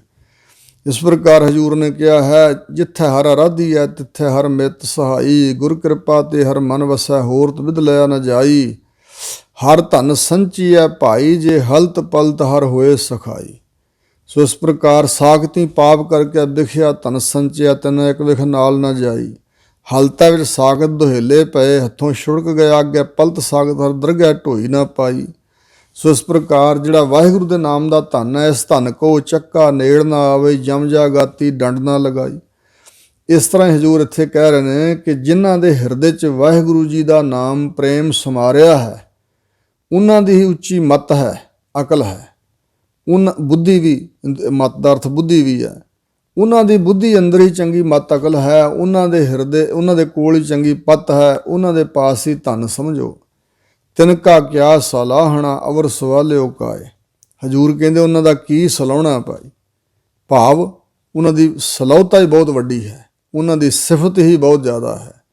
ਅਵਰ ਸਵਾਲਿਓ ਕਾਏ, ਅਵਰ ਹੋਰ ਕਾਏ, ਕਾਹਦੇ ਵਾਸਤੇ ਕੋਈ ਸੋਹਣਾ ਹੋਵੇਗਾ। ਸਵਾਲਿਓ ਦਾ ਅਰਥ ਹੈ ਸੁੰਦਰ, ਹੋਰ ਸੋਹਣਾ ਕੌਣ ਹੈ ਉਹਨਾਂ ਨਾਲੋਂ। ਨਾਨਕ ਨਦਰੀ ਬਾਹਰੇ ਰਚ ਹੈ ਦਾਨ ਨਾ ਨਾਏ। ਜਿਹੜੇ ਵਾਹਿਗੁਰੂ ਦੀ ਜੀ ਮਿਹਰ ਦੀ ਨਜ਼ਰ ਤੋਂ ਬਾਹਰੇ ਹਨ, ਉਹ ਨਹੀਂ ਰਚਦੇ ਦਾਨ ਤੇ ਨਾਮ ਨਾਲ। ਦਾਨੋ ਤੈ ਸੁਨਾਨੋ ਵੰਝੇ, ਭਸ ਪਈ ਸਿਰ ਖੁੱਤਾ, ਜਿਵੇਂ ਕਿਹਾ। ਦਾਨ ਵੀ ਕਰਨ ਦਾ ਉਪਦੇਸ਼ ਹਜ਼ੂਰ ਨੇ ਦਿੱਤਾ ਤੇ ਨਾਮ ਜਪਣ ਦਾ ਵੀ। ਗੁਰਮੁਖ ਨਾਮ ਦਾਨ ਇਸ਼ਨਾਨ। ਇੱਕ ਦਾਨ ਬਾਹਰੀ ਪਦਾਰਥਾਂ ਦਾ ਹੁੰਦਾ, ਨੰਗੇ ਨੂੰ ਕੱਪੜਾ ਦੇਣਾ, ਭੁੱਖੇ ਨੂੰ ਭੋਜਨ ਛਕਾਉਣਾ ਆਦਿਕ, ਅਤੇ ਇੱਕ ਦਾਨ ਆਪਣੇ ਸਵਾਸਾਂ ਦਾ ਦਸਵੰਧ ਵੀ ਦੇਣਾ ਚਾਹੀਦਾ। ਔਰ ਦਾਨ ਉਪਦੇਸ਼ ਜਿਹੜਾ ਦੇਣਾ, ਵਾਹਿਗੁਰੂ ਦੇ ਨਾਮ ਦੀ ਪ੍ਰੇਰਨਾ, ਇਹ ਵੀ ਵੱਡਾ ਦਾਨ ਆ। ਅਤੇ ਦੂਜਾ ਅਰਥ ਇਹ ਵੀ ਹੈ ਕਿ ਰੱਬ ਦੀਆਂ ਦਾਤਾਂ, ਜਿਹੜਾ ਰੱਬ ਨੇ ਦਾਨ ਦਿੱਤਾ ਹੈ ਵਾਹਿਗੁਰੂ ਜੀ ਨੇ, ਉਹਦੇ ਵਿੱਚ ਤਾਂ ਰਚਦੇ ਨੇ ਪਰ ਨਾ ਹੈ ਨਹੀਂ ਪਰਮਾਤਮਾ ਦਾ ਨਾਮ ਉਹਨਾਂ ਦੇ ਪਾਸ। ਪਰਮਾਤਮਾ ਦਾ ਨਾਮ ਵਸਾਰ ਦਿੱਤਾ, ਉਸ ਦੇ ਦਾਨ ਵਿੱਚ ਰਚੇ ਰਹਿੰਦੇ ਨੇ। ਅਤੇ ਇੱਕ ਅਰਥ ਇਹ ਆ, ਰਚ ਹੈ ਦਾਨ ਨਾ ਨਾਏ, ਨਾ ਦੇਲੀ ਦੀਪਕ ਜਾਣਗੇ। ਨਾ ਰੱਬ ਦੇ ਨਾਮ ਵਿੱਚ ਰਚਦੇ ਨੇ ਅਤੇ ਨਾ ਹੀ ਦਾਨ ਪੁੰਨ ਆਦਿ ਕਰਨ ਵਿੱਚ ਰਚਦੇ ਨੇ, ਜੋ ਪਰਮਾਤਮਾ ਦੀ ਨਜ਼ਰ ਤੋਂ ਬਾਹਰੇ ਹਨ, ਬਖਸ਼ਿਸ਼ ਨਹੀਂ ਹੋਈ ਜਾਂਦੀ, ਐਸੇ ਉਹਨਾਂ ਦੇ ਉੱਚੇ ਨਿਸ਼ਕਾਮ ਕਰਮ ਹਨ। ਸ੍ਰੀ ਰਾਗ ਮਹੱਲਾ ਪਹਿਲਾ। ਸ੍ਰੀ ਰਾਗ ਦਾ 5ਵਾਂ ਸ਼ਬਦ ਸਤਿਗੁਰੂ ਜੀ ਉਚਾਰਨ ਕਰਦੇ ਹਨ। ਅਮਲ ਗਲੋਲਾ ਕੂੜ ਕਾ ਦਿੱਤਾ ਦੇਵਨਹਾਰ। ਹਜ਼ੂਰ ਕਹਿੰਦੇ ਦੇਵਨਹਾਰ ਪਰਮਾਤਮਾ ਅਕਾਲ ਪੁਰਖ, ਦਾਤਾਂ ਦੇਣ ਵਾਲਾ, ਦਾਨ ਦੇਣ ਵਾਲਾ ਦਾ ਇੱਕ ਹੀ ਹੈ ਨਾ, ਵਾਹਿਗੁਰੂ। ਜੋ ਕੁਛ ਉਹਨਾਂ ਦਿੱਤਾ ਉਹੀ ਜੀਆਂ ਦੇ ਪਾਸ ਆ। ਕਹਿੰਦੇ ਭਾਈ ਕਿਸੇ ਦੇ ਕੀ ਵੱਸ ਆ। ਹਜ਼ੂਰ ਕਹਿੰਦੇ ਦੇਵਨਹਾਰ ਪਰਮਾਤਮਾ ਨੇ ਅਮਲ ਗਲੋਲਾ ਕੂੜ ਕਾ, ਕੂੜ ਜਿਹੜਾ ਝੂਠ ਹੈ, ਝੂਠਾ ਸੰਸਾਰ ਆ, ਅਤੇ ਸੰਸਾਰ ਦਾ ਜੋ ਮੋਹ ਹੈ ਇਹ ਇੰਜ ਜੀਆਂ ਦੇ ਅੰਦਰ ਪਾਇਆ। ਇਹ ਦਾਨ ਦਿੱਤਾ ਇਹਨਾਂ ਜੀਆਂ ਨੂੰ ਜਿਵੇਂ ਅਮਲ ਅਫੀਮ ਦਾ ਗਲੋਲਾ, ਮੈਨੇ ਗੋਲਾ ਨਸ਼ੇ ਦਾ, ਇਹ ਗੋਲਾ ਐਸਾ ਦੇ ਦਿੱਤਾ ਵਾਹਿਗੁਰੂ ਨੇ। ਮੱਤੀ ਮਰਨ ਵਿਸਾਰਿਆ, ਖੁਸ਼ੀ ਕੀਤੀ ਦਿਨ ਚਾਰ। ਇਹ ਜਿਹੜੀ ਜਿੰਦ ਹੈ ਇਹ ਮੱਤੀ ਮਸਤੀ ਗਈ ਇਸ ਨਸ਼ੇ ਵਿੱਚ। ਇਹ ਰੱਬ ਨੇ ਜਿਹੜਾ ਮੋਹ ਦਾ ਨਸ਼ਾ ਦਿੱਤਾ, ਇਹ ਝੂਠਾ ਅਮਲ, ਇਸ ਵਿੱਚ ਇਹ ਜੀਵ ਰੂਪ ਇਸਤਰੀ ਜਾਂ ਜਿੰਦ ਮਸਤੀ ਹੋਈ ਅਤੇ ਇਹਨੇ ਮਰਨਾ ਹੀ ਵਿਸਾਰ ਦਿੱਤਾ ਹੈ। ਮੌਤ ਨੂੰ ਭੁਲਾ ਹੀ ਦਿੱਤਾ, ਇਸ ਦੁਨੀਆ ਤੋਂ ਜਾਣ ਦਾ ਖਿਆਲ ਹੀ ਤਿਆਗ ਦਿੱਤਾ। ਐਸਾ ਖਚਤ ਹੋ ਗਿਆ ਜੀਵ ਇਸ ਦ੍ਰਿਸ਼ਮਾਨ ਪ੍ਰਪੰਚ ਵਿੱਚ। ਅਤੇ ਜਿਹੜੀ ਇਹਨੇ ਖੁਸ਼ੀ ਕੀਤੀ, ਆਪਣੀਆਂ ਖੁਸ਼ੀਆਂ ਮਨਾਈਆਂ।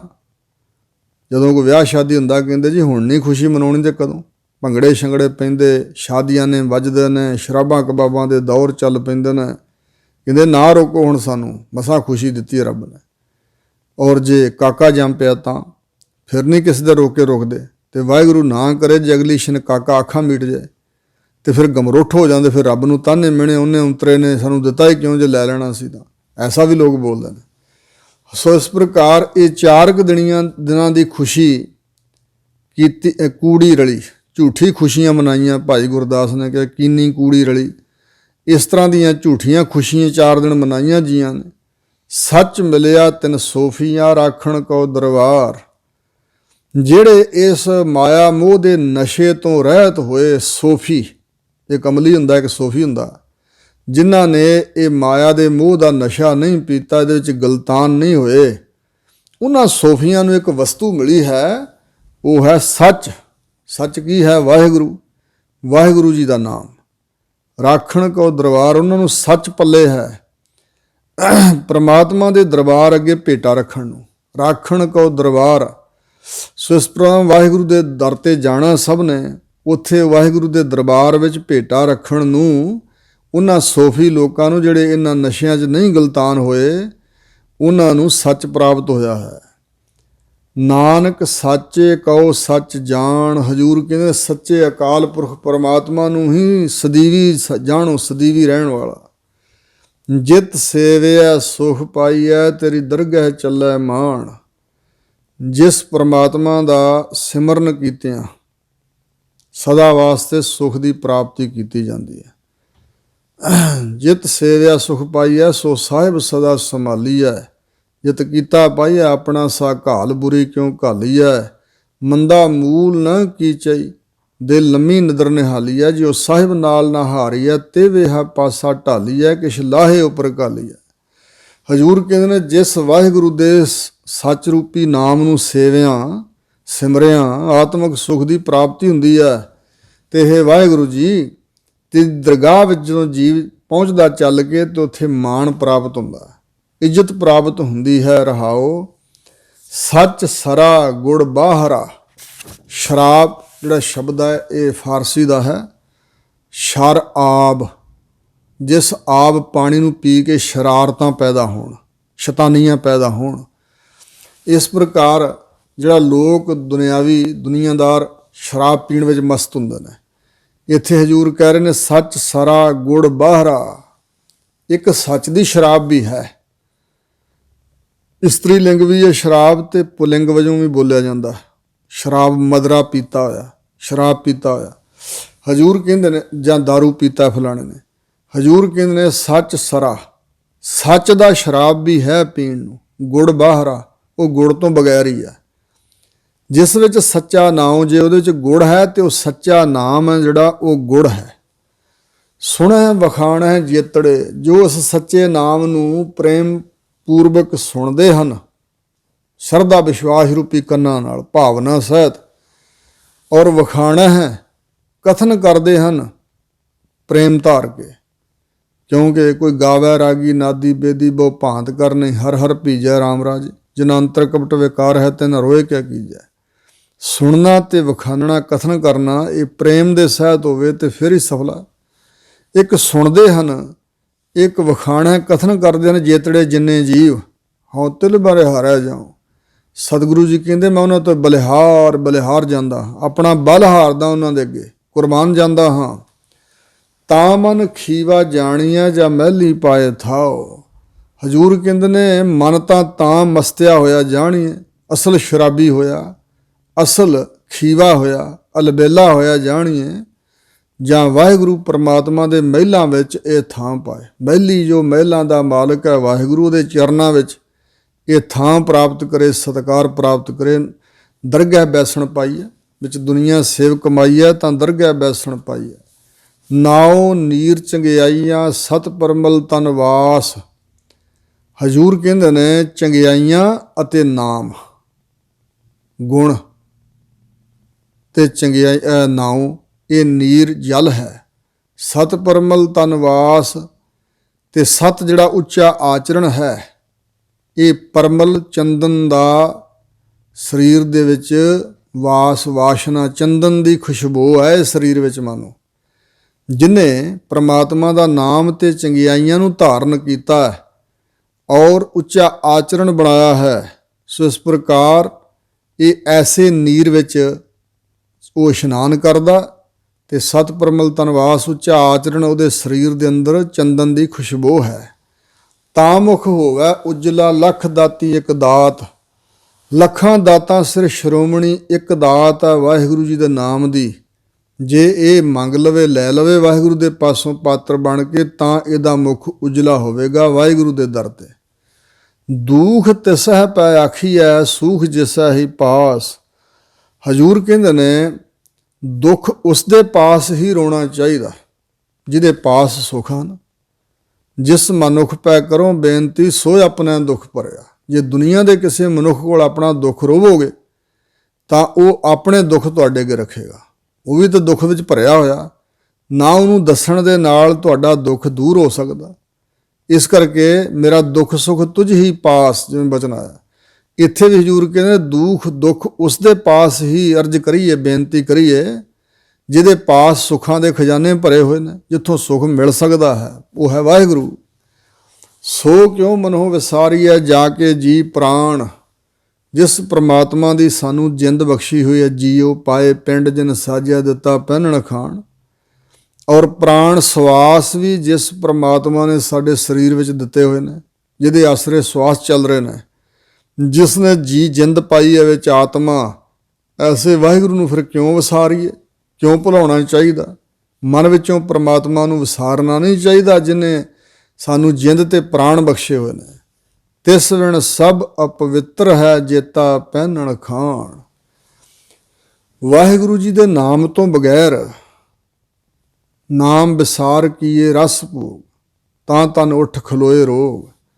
ਔਰ ਨਾਮ ਬਿਨਾ ਜੋ ਪਹਿਰਾ ਖਾਏ, ਜੋ ਕੂਕਰ ਜੂਠਨ ਮੈਂ ਪਾਏ। ਨਾਮ ਬਿਨਾ ਜੇਤਾ ਬਿਵਹਾਰ, ਜੋ ਮ੍ਰਿਤਕ ਮਿਥਿਆ ਸ਼ਿਗਾਰ। ਜੋ ਨਾ ਸੁਨਹਿ ਜਸ ਪਰਮਾਨੰਦਾ, ਪਸ ਪੰਖੀ ਤ੍ਰਿਗਦ ਜੋਨ ਤੇ ਮੰਦਾ। ਇਸ ਪ੍ਰਕਾਰ ਦੇ ਹਜ਼ੂਰ ਨੇ ਉਲਾਮੇ ਦਿੱਤੇ ਹਨ ਸਾਨੂੰ ਕਿ ਵਾਹਿਗੁਰੂ ਪਰਮਾਤਮਾ ਨੂੰ ਛੱਡ ਕੇ ਜਿੰਨਾ ਅਸੀਂ ਭੋਜਨ ਖਾਂਦੇ ਹਾਂ ਤੇ ਜਿੰਨੇ ਵੰਨ ਸੁਵੰਨੇ ਕੱਪੜੇ ਪਹਿਨਦੇ ਹਾਂ, ਇਹ ਸਭ ਕੁਝ ਅਪਵਿੱਤਰ ਹੈ ਤਿਸ ਪਰਮਾਤਮਾ ਦੇ ਪ੍ਰੇਮ ਤੋਂ ਬਗੈਰ, ਤਿਸ ਪਰਮਾਤਮਾ ਦੇ ਨਾਮ ਤੋਂ ਬਗੈਰ ਸਭ ਕੁਝ ਅਪਵਿੱਤਰ ਹੈ। ਜਿੰਨਾ ਵੀ ਪਹਿਨਣ ਨੂੰ ਕੱਪੜੇ ਹਨ ਵੰਨ ਸੁਵੰਨੇ ਤੇ ਖਾਣ ਨੂੰ 36 ਪ੍ਰਕਾਰ ਦੇ ਭੋਜਨ ਹਨ।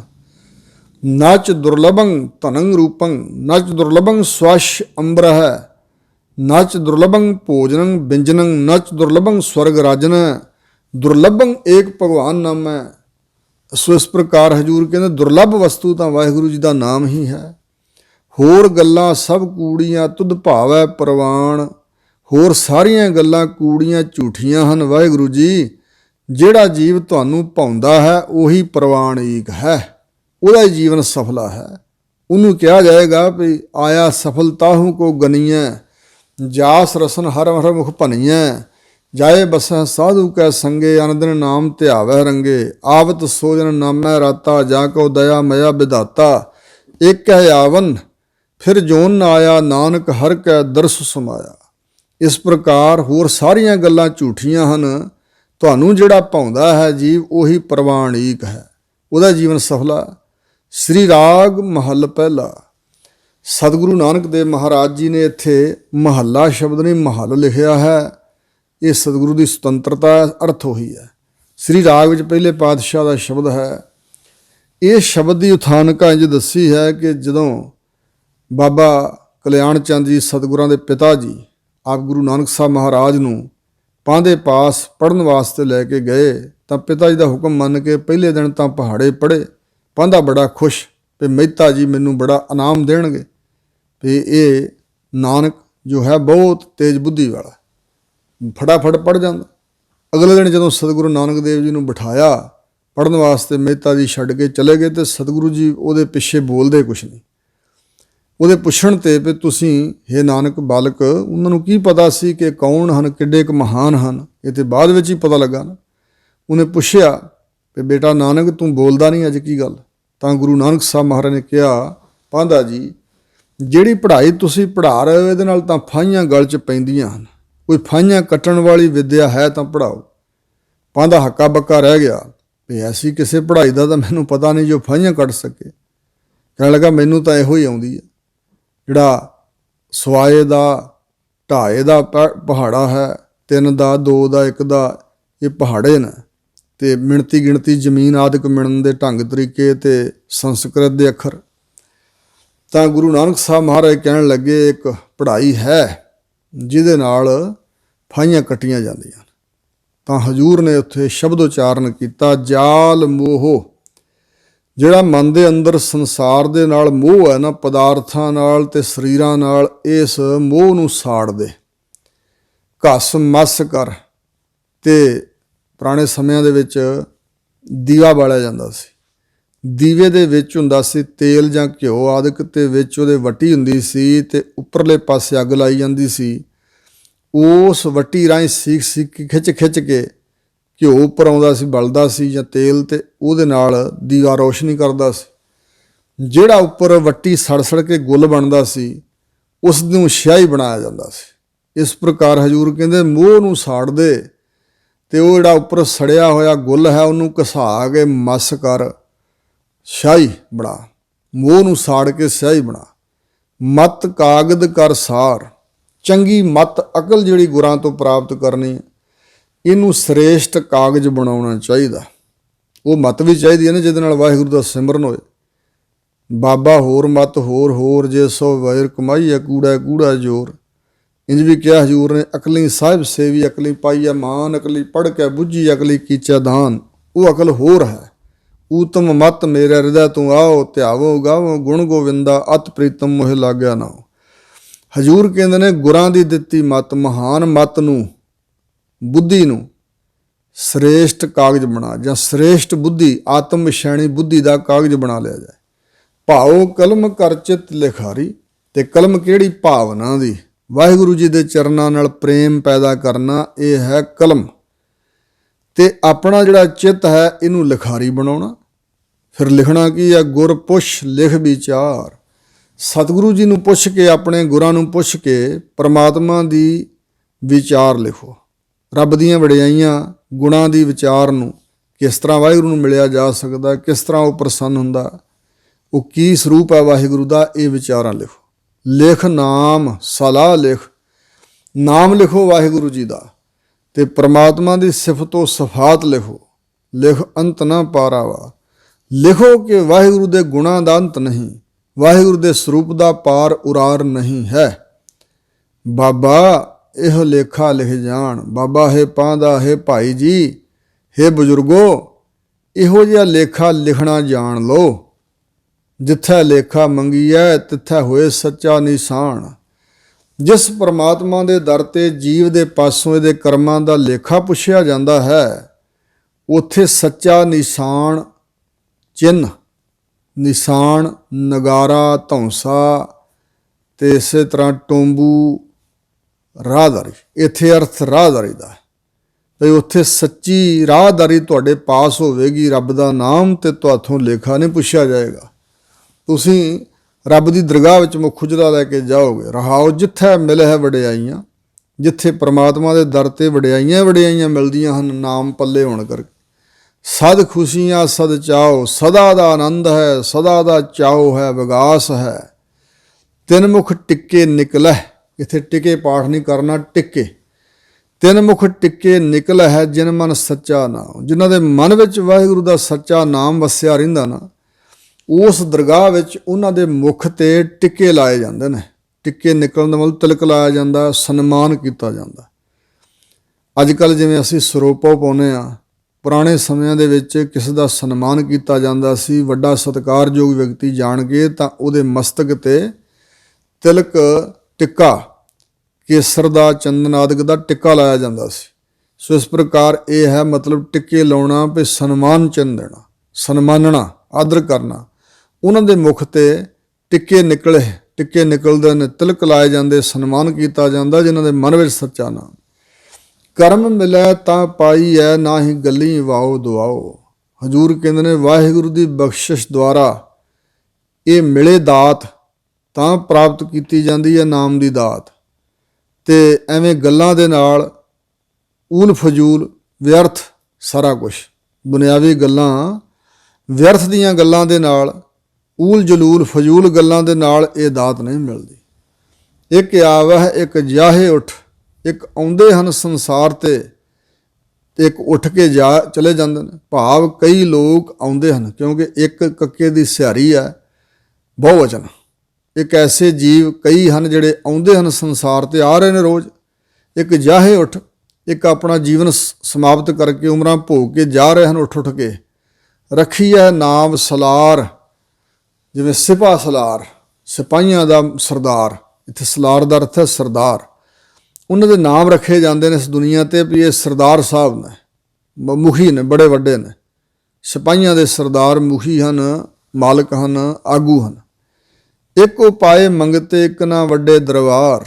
ਇੱਕ ਤਾਂ ਪ੍ਰਮਾਤਮਾ ਦੀ ਖੇਡ ਹੈ ਕਿ ਕਿਹਨਾਂ ਨੂੰ ਮੰਗਤੇ ਬਣਾਉਣਤਾ, ਉਹਨਾਂ ਦੇ ਪੂਰਬਲੇ ਜਨਮਾਂ ਦੀ ਕੰਜੂਸੀ ਕਰਕੇ, ਦਾਨ ਪੁੰਨ ਨਾ ਹੋਣ ਕਰਕੇ। ਤੇ ਇਕਨਾਂ ਨੇ ਦਾਨ ਬਹੁਤਾ ਕੀਤਾ। ਦਾਨੰ ਪਰਾ ਪੂਰਬੇਣ ਪੁੰਚੰਤੇ ਮਹੀਪ, ਤੇ ਧਰਤੀ ਦੇ ਮਾਲਕ ਬਣ ਕੇ ਪੂਰਬਲਾ ਜਿਹੜਾ ਵੱਡਾ ਦਾਨ ਕੀਤਾ ਉਹਦਾ ਫਲ ਭੋਗਦੇ ਨੇ। ਉਹਨਾਂ ਦੇ ਵੱਡੇ ਵੱਡੇ ਦਰਬਾਰ ਹਨ, ਜਾਨੀ ਕਚਹਿਰੀਆਂ ਲੱਗਦੀਆਂ ਉਹਨਾਂ ਦੀਆਂ। ਅੱਗੇ ਗਿਆ ਜਾਣੀਐ ਵਿਣ ਨਾਵੈ ਵੇਕਾਰ। ਪਰ ਹਜ਼ੂਰ ਕਹਿੰਦੇ ਨੇ ਪ੍ਰਮਾਤਮਾ ਦੇ ਦਰ ਤੇ ਜਾਈਏ ਤੇ ਉੱਥੇ ਹੀ ਪਤਾ ਲੱਗਦਾ, ਜਾਣੇ ਜਾਂਦੇ ਨੇ ਕਿਹੜੇ ਮਹਾਨ ਨੇ।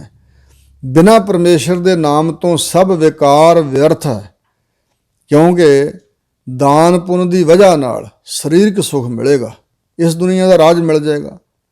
ਇਹਦੋਂ ਵੱਧ ਕੁਛ ਨਹੀਂ, ਬਲਕਿ ਸੁਰਗ ਦਾ ਰਾਜ, ਇੰਦਰ ਪਦਵੀ ਮਿਲ ਜਾਏਗੀ, ਇਹਦੋਂ ਵੱਧ ਨਹੀਂ ਕੁਛ ਵੀ। ਮਨ ਦੀ ਮੈਲ ਨਹੀਂ ਉਤਰਦੀ ਔਰ ਕਲਿਆਣ ਨਹੀਂ ਹੁੰਦੀ। ਜਮਣਾ ਮਰਨਾ ਫਿਰ ਬਣਿਆ ਰਹਿੰਦਾ। ਜਿਵੇਂ ਜਿਵੇਂ ਪੁੰਨ ਖਤਮ ਹੁੰਦੇ ਨੇ ਤਿਵੇਂ ਤਿਵੇਂ ਫਿਰ ਜੰਮਣ ਮਰਨ ਦੇ ਚੱਕਰ ਜੀ ਪੈਂਦੇ ਨੇ। ਸੋ ਇਸ ਕਰਕੇ ਹਜ਼ੂਰ ਕਹਿੰਦੇ ਵਾਹਿਗੁਰੂ ਦੇ ਨਾਮ ਤੋਂ ਬਗੈਰ ਸਭ ਕੁਝ ਵਿਕਾਰ ਹੈ। ਅੱਗੇ ਦਰਗਾਹ ਦੇ ਵਿੱਚ ਸਰਦਾਰੀ ਨਹੀਂ ਇੰਝ ਮਿਲਦੀ। ਦਾਨ ਪੁੰਨ ਕਰਨ ਦੇ ਨਾਲ ਇਸ ਧਰਤੀ ਦੇ ਮਾਲਕ ਬਣ ਜਾਣਗੇ, ਰਾਜੇ ਮਹਾਰਾਜੇ, ਸਰਦਾਰ, ਸਲਾਰ। ਤੇ ਜੋ ਦਾਨ ਪੁੰਨ ਨਹੀਂ ਜਿੰਨਾ ਕੀਤਾ ਉਹ ਮੰਗਤੇ ਰਹਿਣਗੇ, ਗਰੀਬ ਰਹਿਣਗੇ। ਪਰ ਨਾਮ ਤੋਂ ਬਗੈਰ ਅੱਗੇ ਦੋਵਾਂ ਨੂੰ ਦੁਰਕਾਰਿਆ ਜਾਏਗਾ। ਅੱਗੇ ਗਿਆ ਪ੍ਰਮਾਤਮਾ ਦੀ ਦਰ ਤੇ ਗਿਆ ਹੀ ਜਾਣਿਆ ਜਾਂਦਾ ਕਿ ਕੌਣ ਸਫਲਾ ਜੀਵਨ ਕਰਕੇ ਆਇਆ ਤੇ ਕਿਸ ਦਾ ਜੀਵਨ ਵਿਅਰਥ ਗਿਆ। ਵਾਹਿਗੁਰੂ ਦੇ ਨਾਮ ਤੋਂ ਬਗੈਰ ਸਭ ਕੁਝ ਵਿਕਾਰ ਵਿਅਰਥ ਹੈ। ਭੈ ਤੇਰਾ ਡਰ ਅਗਲਾ ਖਬ ਖਬ ਛਿਜੈ ਦੇ।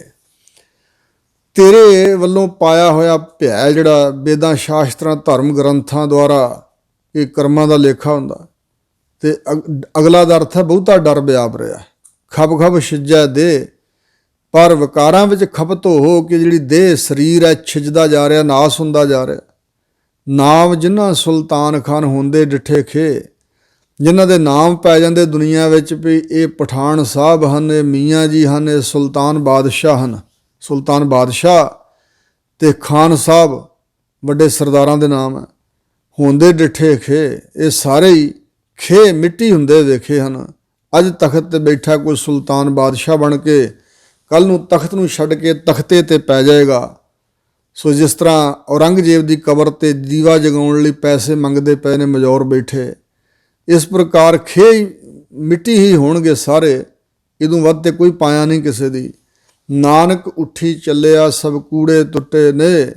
ਸਤਿਗੁਰੂ ਨਾਨਕ ਦੇਵ ਮਹਾਰਾਜ ਕਹਿੰਦੇ ਨੇ ਇਹ ਜੀਵ ਫਿਰ ਉੱਠ ਕੇ ਚੱਲਿਆ ਪ੍ਰਲੋਕ ਨੂੰ, ਤੇ ਸਾਰੇ ਜਿਹੜੇ ਝੂਠੇ ਨੇਹ ਲਾਏ ਹੋਏ ਸੀ ਇਹਨੇ ਪਦਾਰਥਾਂ ਨਾਲ ਸਰੀਰਾਂ ਨਾਲ, ਉਹ ਝੂਠੇ ਨੇਹ ਸਾਰੇ ਉਸ ਵੇਲੇ ਟੁੱਟ ਗਏ।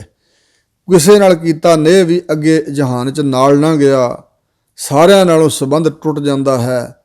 ਅੱਗੇ ਤਾਂ ਵਾਹਿਗੁਰੂ ਦਾ ਨਾਮ ਹੀ ਸਹਾਈ ਹੁੰਦਾ ਹੈ। ਇਹ ਬਚਨ ਸਤਿਗੁਰੂ ਮਹਾਰਾਜ ਜੀ ਨੇ ਇਹ 6 ਸ਼ਬਦਾਂ ਦੀ ਵਿਚਾਰ ਅੱਜ ਬਖਸ਼ਿਸ਼ ਕੀਤੀ ਹੈ। ਹੋਈਆਂ ਭੁੱਲਾਂ ਚੁੱਕਾਂ ਸਤਿਗੁਰੂ ਮਹਾਰਾਜ ਤੇ ਗੁਰੂ ਕੀ ਸੰਗਤ ਨੇ ਖਿਮਾ ਕਰਨੀਆਂ, ਅੱਗੇ ਵਾਸਤੇ ਸੁਮਤ ਬਖਸ਼ਣੀ ਜੀ। ਵਾਹਿਗੁਰੂ ਜੀ ਕਾ ਖਾਲਸਾ, ਵਾਹਿਗੁਰੂ ਜੀ ਕੀ ਫਤਿਹ।